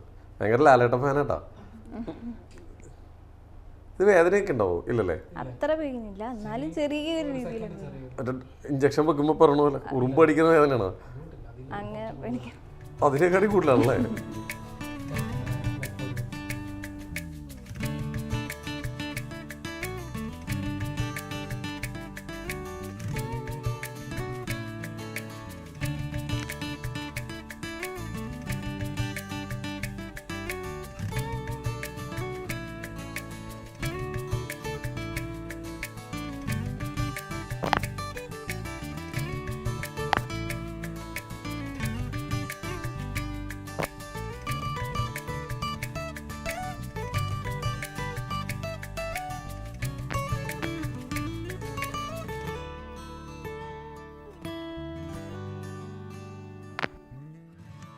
റിലാക്സ് ആയിട്ട് ബ്രീത്ത് ഔട്ട് ചെയ്തോ. ഓക്കെ, കാലവിടെ തന്നെ എത്തുക, ബോഡി മൊത്തം ബാക്കിലേക്ക് എത്തുക. എൻ്റെ അമ്മോ, ഇങ്ങനെയൊക്കെ പൊട്ടിക്കാൻ പറ്റും. താങ്ക് യു ഏട്ടാ. അപ്പൊ ഇത് ഇങ്ങനെയാണ് സംഭവങ്ങളൊക്കെ. ഇതിൽ ഇനിയുണ്ട്, നമുക്ക് ക്ലിനിക്കിലോട്ട് വന്നാൽ ബാക്കി അവിടെ വന്നു കഴിഞ്ഞാൽ നമുക്ക് ബാക്കി കുറച്ച് പരിപാടികൾ, അറ്റകുറ്റപ്പണികൾ ഇനിയും ഉണ്ടെന്ന് പറയുന്നത്. എന്തായാലും രസമുണ്ട് കേട്ടോ. ഇത് ചെയ്തപ്പോൾ ഭയങ്കരമായിട്ടൊന്ന് റിലാക്സ് ആയി, ഞാൻ ഫ്രീ ആയി ഭയങ്കരമായിട്ട്. എന്തായാലും കൊള്ളാം. Thank you so much. എന്നെ ഇതേപോലെ ആക്കി തന്നതിന് താങ്ക് യു. എന്തായി, എങ്ങനെയുണ്ട്? ഇങ്ങനെയൊക്കെ പൊട്ടുന്നു ഞാൻ ആദ്യമായിട്ട് അറിയണത്. മൊത്തത്തിൽ പൊട്ടിയല്ലേ? അയ്യോ സത്യം, എനിക്ക് റിലാക്സ് ആവാൻ പറ്റും, എനിക്ക് അറിയില്ലായിരുന്നു. പിന്നെ ആ ചേട്ടൻ ഇങ്ങനെ പറഞ്ഞു വെയിറ്റ് മൊത്തം എന്റെ കയ്യിലേക്ക് തരും. ഞാൻ അറിയാതെ ഞാനൊന്നും ഇങ്ങനെ അപ്പൊ എന്നോട് പറഞ്ഞു ഇവിടെയൊക്കെ സ്റ്റിഫാണ്, അപ്പൊ നാളെ ക്ലിനിക്കിൽ വന്നു കഴിഞ്ഞാൽ എന്തോ ഒരു സംഭവം കൂടി ഉണ്ട്. ഇവിടെ നമ്മുടെ സ്റ്റുഡിയോ ഇല്ലേ, കുറച്ച് ലിമിറ്റേഷൻ ഉണ്ടല്ലോ, അതും കൂടി കഴിഞ്ഞ് ചെയ്യാനായിരിക്കും. നാളെ സ്റ്റീം ബാത്ത് ഇതൊക്കെ ഒന്ന് നാളെ എന്തായാലും ഓക്കെ, അതുകൂടി നമുക്ക് ഇത് ഞാൻ ഭയങ്കര ഇപ്പോഴത്തെ ജനറേഷന്റെ ഏറ്റവും വലിയ സംഭവങ്ങളാണ് ശരീരം വെളുക്കണം, സൗന്ദര്യം വർദ്ധിപ്പിക്കണം, വെളുത്തിട്ട് പാറണം, ഇങ്ങനെയൊക്കെ കുറെ ശരീര സൗന്ദര്യ സങ്കല്പങ്ങൾ കൂടി വരികയാണ്. ഇതിനൊക്കെ നമ്മൾ ആവശ്യമില്ലാത്ത കുറെ മെഡിസിൻസ്, ആവശ്യമുള്ളതും ആവശ്യമില്ലാത്തതും ഒക്കെ ഉപയോഗിക്കുന്നുണ്ട്. കുറെ പേർക്ക് പണി കിട്ടുന്നുണ്ട്. നമുക്ക് അതിന്റെ എന്തെങ്കിലും ചികിത്സാ രീതി ഉണ്ടോ? ആക്ച്വലി നമ്മുടെ അടുത്ത് ക്രീം അങ്ങനെ ഒന്നും ഇല്ല കേട്ടോ. വെളുത്തിട്ട് പാറാൻ പറ്റില്ല. പക്ഷെ നമുക്ക് നാച്ചുറൽ ആയിട്ട് തന്നെ ഗ്ലോ വരുത്തിക്കാൻ പറ്റും, without any cream or without any എന്തെങ്കിലും എക്സ്റ്റേണൽ ആപ്ലിക്കേഷൻസ് ഒന്നും ഇല്ലാണ്ട്. അത് എങ്ങനെയാന്ന് വെച്ചാൽ കോസ്മെറ്റിക് അക്യുപഞ്ചർ എന്നാ പറയാ. അത് മുഖത്ത് തന്നെയാണ് അതിന്റെ നീഡിൽസ് വരാ, പിന്നെ ബോഡിയിലും ചില പാർട്സിലുണ്ട്. മുഖത്ത് എന്ന് പറയുമ്പോൾ ഏകദേശം ഒരു 10-50ഓളം നീഡിൽസ് ഇങ്ങനെ മുഖത്ത് ഫുള്ള് ഫേസിൽ അപ്പൊ ഫുള്ള് ഫേസിലാ വരാ. അത് മാത്രമല്ല ഇത് എങ്ങനെയാണ് മുഖത്ത് ഗ്ലോ ആവുന്നതെന്ന് വെച്ചാൽ നമ്മുടെ ലിംഫാറ്റിക് വെസൽസ് ആക്റ്റീവ് ആവുന്നുണ്ട്. പിന്നെ ചില പോയിന്റ്സിൽ നമ്മൾ നീഡിൽ ചെയ്യുമ്പോൾ എന്താണെന്ന് വെച്ചാൽ നമ്മുടെ ഗ്ലൂട്ടാത്തയോൺ, ഇപ്പം നമ്മൾ പലപ്പോഴും ഗ്ലൂട്ടാത്തയോൺ ഇഞ്ചക്ഷനായിട്ടും ടാബ്ലറ്റ് ആയിട്ടൊക്കെ കഴിക്കാറുണ്ടല്ലോ പലരും.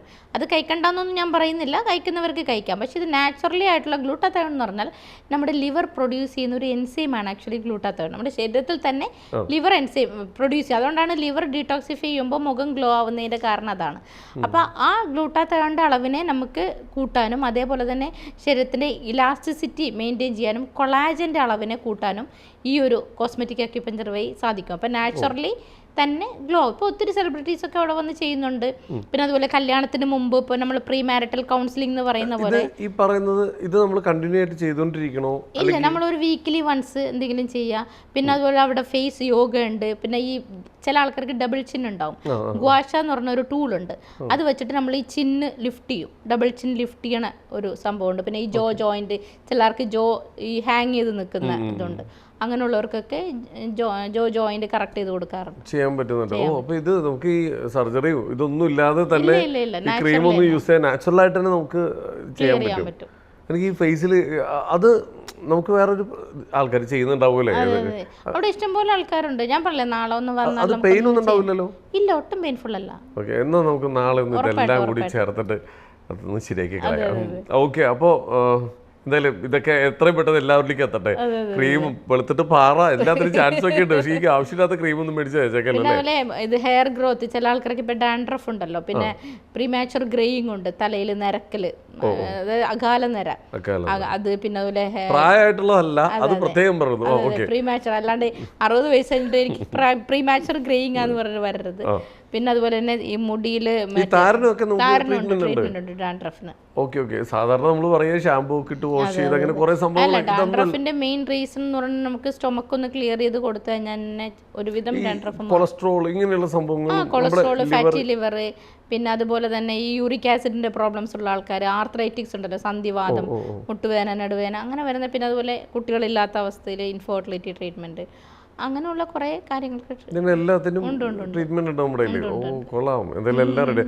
അതുപോലെ തന്നെ എടുത്ത് ചോദിക്കേണ്ട ഒരു കാര്യം കൂടിയാണ് ഒരു പ്രസവത്തിന് മുമ്പുള്ളതും ശേഷമുള്ളതുമായിട്ടുള്ള ട്രീറ്റ്മെന്റുകൾ. വീണ്ടും പ്രസവം കൊണ്ടും തന്നെ ഇല്ല, ഒരു പ്രാവശ്യം പോയതല്ലേ, അപ്പോ സമയമായി. അതെ, സമയമായി. ഇപ്പോൾ പ്രസവത്തിന് വെച്ചാൽ പ്രസവത്തിന് അക്യുപഞ്ചറിൽ അങ്ങനെ പ്രസവം എടുക്കുന്ന കാര്യങ്ങളൊന്നും പഠിപ്പിക്കുന്നുമില്ല. ആരും ഒരു അക്യുപഞ്ചർ ക്ലിനിക്കിലും പ്രസവം എടുക്കാറില്ല. ഞാനൊന്നും എടുക്കാറില്ല, എനിക്ക് അറിയത്തുമില്ല.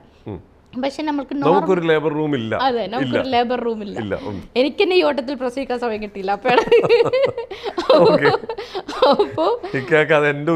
അതെ അതെ, ഒരു കുട്ടിയുണ്ട് കേട്ടോ എനിക്ക്. അപ്പോ അതെന്നെ എങ്ങനെയെങ്കിലും സമയം കണ്ടെത്തിയതാ. അതെ അതെ. അപ്പോ ഇത് എങ്ങനെയാന്ന് വെച്ചാല് നമുക്ക് ഈ പ്രസവം എളുപ്പമാക്കാൻ വേണ്ടി, അതായത് നമുക്ക് നോർമൽ ഡെലിവറി ആവാൻ വേണ്ടി നമ്മുടെ ഹെഡ് പോർഷൻസ് ഫീറ്റൽ പൊസിഷൻ ആൾക്കാർക്ക് അറിയാൻ വേണ്ടി പറയാണ്. തല താഴത്തോട്ട് വന്നാലാണ് നോർമലായിട്ട് ഡെലിവറി കറക്റ്റായിട്ട് വരുള്ളൂ. അപ്പോൾ ആ തല താഴത്ത് വരാനുള്ള, തിരിയാനുള്ള പൊസിഷന് വേണ്ട ചില സയൻറ്റിഫിക്കലി പ്രൂവൺ ആയിട്ടുള്ള ചില തെറാപ്പികളുണ്ട്. അത് UB67 എന്നൊക്കെ പറഞ്ഞിട്ടൊരു പോയിന്റ് ഉണ്ട് കാലിൻ്റെ ചെറിയ വിരലിൻ്റെ സ്മോൾ ടോയുടെ ഭാഗത്താണ് ആ പോയിന്റ്സ് വരുന്നത്. അവിടെ മോക്സിബേഷൻ എന്ന് പറഞ്ഞൊരു തെറാപ്പി ഉണ്ട്. അതായത് ഒരു ചൂട് കൊടുക്കുന്ന ഒരു സാധനമാണ്, ഒരു തിരി പോലത്തെ സാധനം. അത് വെച്ച് ചൂട് കൊടുത്തു കഴിഞ്ഞാൽ പെട്ടെന്ന് കൊച്ച് തിരിഞ്ഞു വരാനുള്ള സാധ്യത കൂടുതലാണ്, തിരിഞ്ഞു വരും എന്നാണ് ട്രഡീഷണൽ ചൈനീസ് മെഡിസിൻസിൽ പറയുന്നത്.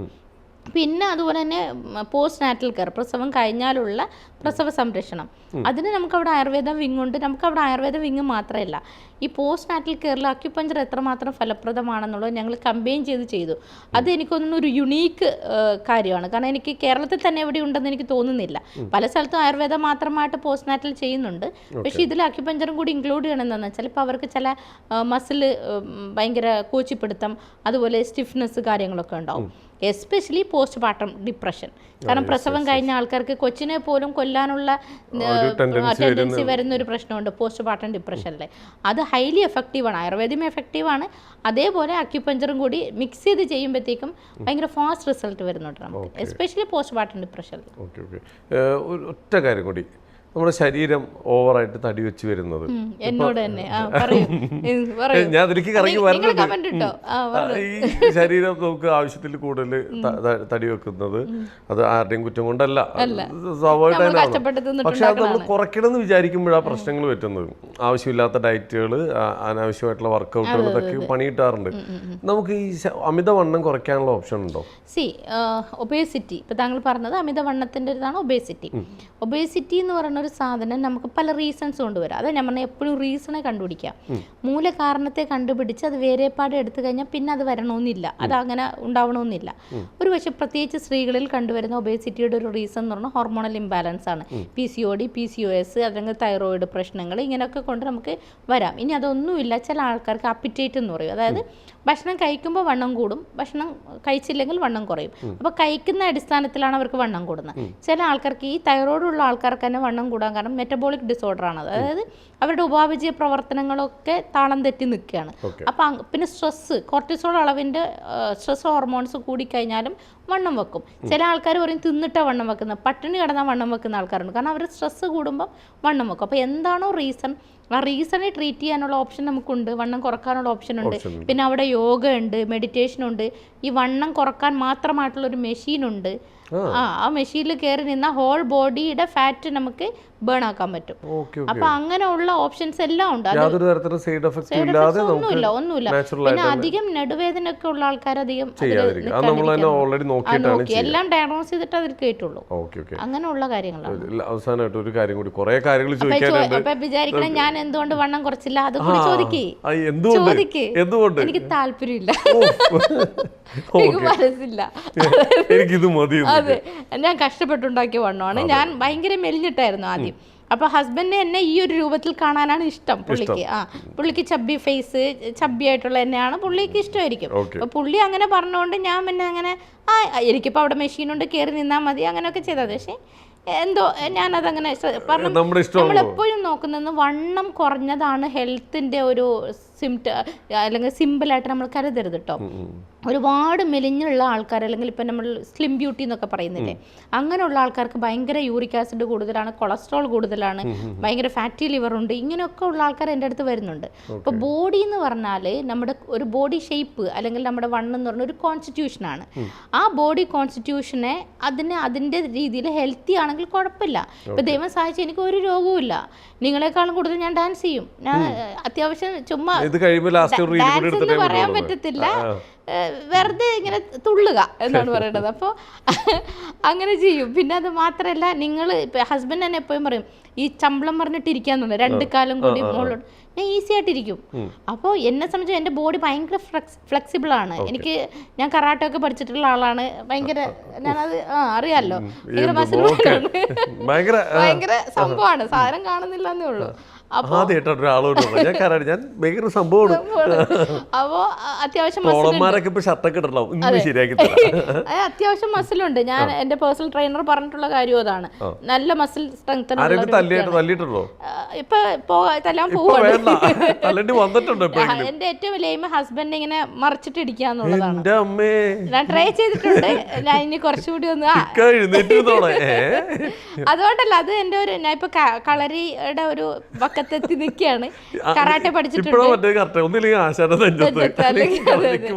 അപ്പൊ അത് ഞാൻ അത്യാവശ്യം ഫിറ്റ് ആണ്. ഒരാൾ മുമ്പിൽ വന്നാൽ അതിനെ എങ്ങനെ നേരിടണം എന്നുള്ളത് എനിക്ക്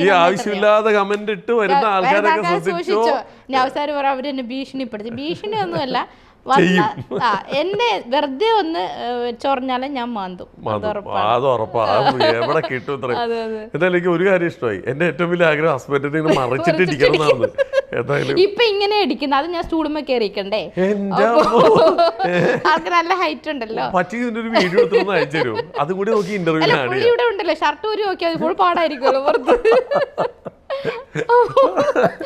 അപ്പോ അങ്ങനെ സ്നേഹത്തോടെ പറയുന്നല്ലേ. ഒരൊറ്റ കാര്യം കൂടി നമ്മൾ വിട്ടുപോയതാണ്. കാരണം ഏറ്റവും കൂടുതൽ ഭക്ഷണ ക്രമീകരണത്തിന്റെ പ്രശ്നം കൊണ്ട് ഉണ്ടാവുന്ന ഒരു കാരണം, ഭക്ഷണ ക്രമീകരണത്തിനല്ല, തെറ്റിച്ച് കഴിക്കുന്നുണ്ട്. അതിവിടെ പറയാതിരിക്കരുത്. നേരത്തെ മൂലകാരണം എന്ന് പറഞ്ഞപ്പോൾ എനിക്ക് മനസ്സിൽ വന്നേ പൈൽസ്, മൂലകാരണം പെട്ടെന്ന് എന്റെ തലയിൽ കയറിയതാ. കാരണം നമ്മൾ പറയണോ അതിവിടെ. ഈ പൈൽസിന് നമുക്ക് ട്രീറ്റ്മെന്റ് ആവശ്യമില്ലാതെ ഇപ്പൊ ഈ കുറെ ഈ നോർത്ത് ഇന്ത്യൻസ് ഇവിടെ വന്നിട്ട് ഈ ചെറിയ, അത് പറഞ്ഞേ പറ്റുള്ളൂ. കാരണം തെറ്റായ രീതിയിൽ ചികിത്സാ രീതികൾ കൊടുക്കുന്നുണ്ട്. ഒരുപാട് പേർക്ക് സൈഡ് എഫക്റ്റ് വരുന്നുണ്ട്. നമുക്കവിടെ ഓൾമോസ്റ്റ് അവർ 20-22 വർഷമായിട്ട് ഇത് സഫർ ചെയ്തുകൊണ്ടിരിക്കുന്ന ഒരു വ്യക്തിയായിരുന്നു. ആദ്യം അവർക്ക് എന്തോ ലേസർ സർജറിയോ എന്തോ ചെയ്തിട്ടുണ്ടെന്ന് തോന്നുന്നു. പിന്നെ വീണ്ടും ഇത് വന്നിട്ട് ഒന്നും ഇരിക്കാൻ പോലും പറ്റാത്തൊരു അവസ്ഥയിലാണ് വന്നത്. ഫുൾ ബ്ലീഡിങ്ങും ഉണ്ട്, പെൽസ് ബ്ലീഡിങ്. അങ്ങനെ വന്നിട്ട് നമുക്കവിടെ ഏകദേശം എനിക്ക് തോന്നുന്നു ഒരു 11 to 15 സിറ്റിങ്ങിൽ തന്നെ നല്ല മാറ്റം വന്നു. പിന്നെ അവർ വൺസ് ഇൻ എ മന്ത് ട്രീറ്റ്മെന്റിന് വന്നുകൊണ്ടിരിക്കുകയായിരുന്നു. ഒരു 3-4 സിറ്റിങ്സ് കഴിഞ്ഞിട്ടുണ്ടാവും. അത് കംപ്ലീറ്റ്ലി മാറി എന്നാ പറഞ്ഞത്. അങ്ങനെ ഒരു ആളല്ല, ഒരുപാട് ആൾക്കാരിൽ. ഞാൻ ഒരൊറ്റ ഡൗട്ട് ചെയ്യണേ, അപ്പൊ ഈ സൂചി എവിടെ കുത്തുക? അവിടെ കുത്തൂല, അവിടെ കുത്തൂല. പലപ്പോഴും സംശയം എന്താ, ഇപ്പൊ താങ്കൾ നേരത്തെ ചോദിച്ച പോലെ സെക്ഷൽ ഇറക്ഷൻ പ്രശ്നത്തിന്റെ ഒക്കെ ആൾക്കാർ ട്രീറ്റ്മെന്റ് വരാറുണ്ട് അവിടെ.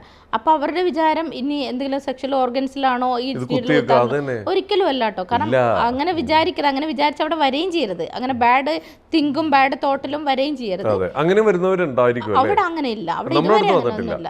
എൻ്റെ അടുത്ത് അങ്ങനെ, ഞങ്ങളുടെ അടുത്ത് അങ്ങനെ ഒരാളും ഇതുവരെ വന്നിട്ടില്ല കേട്ടോ. കാരണം അങ്ങനെ ഒരു സിറ്റുവേഷൻസ് നമ്മൾ ചിലപ്പോൾ അവർ കോൾ ചെയ്താൽ പോലും നമ്മുടെ ടെക്നിക്കൽ സ്റ്റാഫ് അത്രയും നല്ല രീതിയിൽ ഹാൻഡിൽ ചെയ്യണം. അപ്പൊ അതുകൊണ്ട് അത്തരം തരത്തിലുള്ള ഒരു ഇതും ഇതുവരെ വന്നിട്ടില്ല. അപ്പൊ നമ്മൾ അവിടെ ട്രീറ്റ്മെന്റ് ചെയ്യുന്നതെന്ന് വെച്ചാൽ ഇപ്പൊ സെക്ഷൽ ഇറക്ഷൻ പ്രശ്നത്തിനുണ്ട്, ഈ പറഞ്ഞ പൈൽസിനുണ്ട്, ഇതെല്ലാം ആ പോയിന്റിലല്ല ട്രീറ്റ് ചെയ്യണം. അതിന് ചില പെർട്ടിക്കുലർ മർമ്മ പോയിന്റ്സ് ഉണ്ട്. ഇപ്പൊ പൈൽസിന്റെ ട്രീറ്റ്മെന്റിന് വരുന്ന ഏറ്റവും നല്ലൊരു പോയിന്റ് ആണ് സുജോക്കിൽ ദേ ഇവിടെ ഈ ഭാഗം. അത് മിഡിൽ ഫിംഗറിന്റെ റിംഗ് ഫിംഗറിന് ഇൻ ബിറ്റ്വീൻ ഇവിടെ. സുജോക്ക് എന്ന് പറഞ്ഞ ഒരു കൊറിയൻ ട്രീറ്റ്മെന്റ് ആണ്. അപ്പൊ ഇത് രണ്ടും കാലിനെയാണ് റെപ്രസെന്റ്. കാലിന്റെ രണ്ടിന്റെ ഇടയിലാണല്ലോ ഈ ഭാഗം ആനസിന്റെ ഭാഗം വരുന്നത്. അപ്പൊ ഇവിടെ നമ്മൾ നന്നായിട്ട് പ്രസ് ചെയ്ത് കൊടുക്കുക. പിന്നെ സുജോക്കിൽ വരുന്നൊരു സാധനമാണ് സീഡ് തെറാപ്പി. ചില പേപ്പർ ടാപ്പ് ഉണ്ടല്ലോ, സർജിക്കൽ ടാപ്പിൽ ചെറിയൊരു ചെറുപയറോ അല്ലെങ്കിൽ അതെന്തെങ്കിലും വെച്ച് ഇവിടെ ഒട്ടിച്ചു കൊടുത്താൽ അതൊരു മീൻസ് മർദ്ദം കിട്ടാൻ വേണ്ടിയാണ്. അങ്ങനെ പ്രസ് ചെയ്ത് കൊടുത്തു കഴിഞ്ഞാൽ പൈൽസ് നല്ല രീതിയിൽ റിലീഫ് കിട്ടും. അപ്പൊ ആ പോയിന്റ് ഇവിടെ വരുന്ന അവിടെ അല്ല. അതുപോലെ കാലിലൊക്കെയാണ് അതിന്റെ പോയിന്റ് വരുന്നത്. അവിടെ സൂചി കുത്തുന്നുള്ളൂ, ഒരിക്കലും. അതെ അതെ അതെ. അതുപോലെ ഇപ്പൊ ഈ കിടന്നെടുത്ത് ബെഡ് വെറ്റിംഗ് എന്ന് പറഞ്ഞില്ലേ, പിള്ളേർ കിടന്ന സ്ഥലത്ത് മൂത്രമൊഴിക്കുക. ചില പ്രായമായ ആൾക്കാർക്ക് പ്രോസ്റ്റേറ്റിന്റെ ഇഷ്യൂസ് ആയിട്ട് ഫ്രീക്വന്റ് യൂറിനേഷൻ വരുന്ന ആൾക്ക് അപ്പം മൂത്രമൊഴിക്കാൻ പോവാം. അവരുടെയൊക്കെ പോയിന്റ്സ് വരുന്നത് ഈ മിഡിൽ ഫിംഗറിന്റെ ഈ ഭാഗത്താ, ഉൾക്കൈയില് ഈ ഭാഗത്തായിട്ടാണ്. അപ്പൊ നമ്മൾ ഒരിക്കലും ആ ഓർഗനുമായിട്ടല്ല ബന്ധം. വേറെ പലർക്കും അതൊരു ചമ്മലായിരിക്കും. അതെ അതെ അതെ. അവിടെ ഒരു ലേഡിയും കൂടിയല്ലേ, അപ്പൊ അവരുടെ പ്രൈവറ്റ് പാർട്ട് നമുക്ക് കാണിക്കേണ്ടി വരുമോ, അങ്ങനെയൊക്കെയുള്ള ചില മിഥ്യാധാരണകൾ. അപ്പൊ നമുക്ക് എല്ലാ ഈ പറയുന്ന അസുഖങ്ങൾക്കൊക്കെ മരുന്നില്ലാത്ത ഒരു ചികിത്സാ രീതി നമ്മുടെ നാട്ടിലുണ്ട്. അക്യുപഞ്ചർ ഇത് സത്യമാണ്, വീണ്ടും വീണ്ടും തെളിയിക്കുകയാണ്. എന്തായാലും ഒരുപാട് സന്തോഷം. കാരണം ഒരുപാട് നല്ല ഇൻഫർമേഷൻസ് ആണ് നമുക്ക് കിട്ടിയത്. ഡോക്ടർ ഇനിയും നമ്മൾ ഇതേപോലെ ഒന്ന് ഇരിക്കേണ്ടി വരും. അതുപോലെ നമ്മുടെ സ്ഥാപനത്തിനും ബാക്ക് ടു ബാലൻസ് ഇതിനും നിങ്ങൾക്ക് എല്ലാവർക്കും ഒരുപാട് ആശംസകൾ ഞങ്ങൾ നേരെയാണ്. ഇനിയും ഇതുപോലത്തെ അറിവുകളുമായിട്ട് നമ്മൾ മുമ്പോട്ട് പോകണം. തീർച്ചയായിട്ടും എനിക്കും ഒരുപാട് സന്തോഷം. കാരണം ജാങ്കോ സ്പേസിൽ എനിക്ക് ആകെ അറിയാവുന്നത് ശ്രീനാഥ് സാർ, താങ്കൾ ശ്രീനാഥ്. അപ്പോൾ എന്താ പറയുക, ഞാനിങ്ങനെ പലപ്പോഴും താങ്കളുടെ ഇൻ്റർവ്യൂ കണ്ടിട്ടുണ്ട്. വളരെ മാന്യമായ രീതിയിൽ ഇൻ്റർവ്യൂ ചെയ്യുന്ന ഒരാളാണ് താങ്കൾ. പ്രത്യേകിച്ച് സെലിബ്രിറ്റീസൊക്കെ വരുമ്പോൾ പലപ്പോഴും പലരുടെ ഇൻ്റർവ്യൂസ് കാണുമ്പോൾ നമുക്ക് ബോറടിക്കും.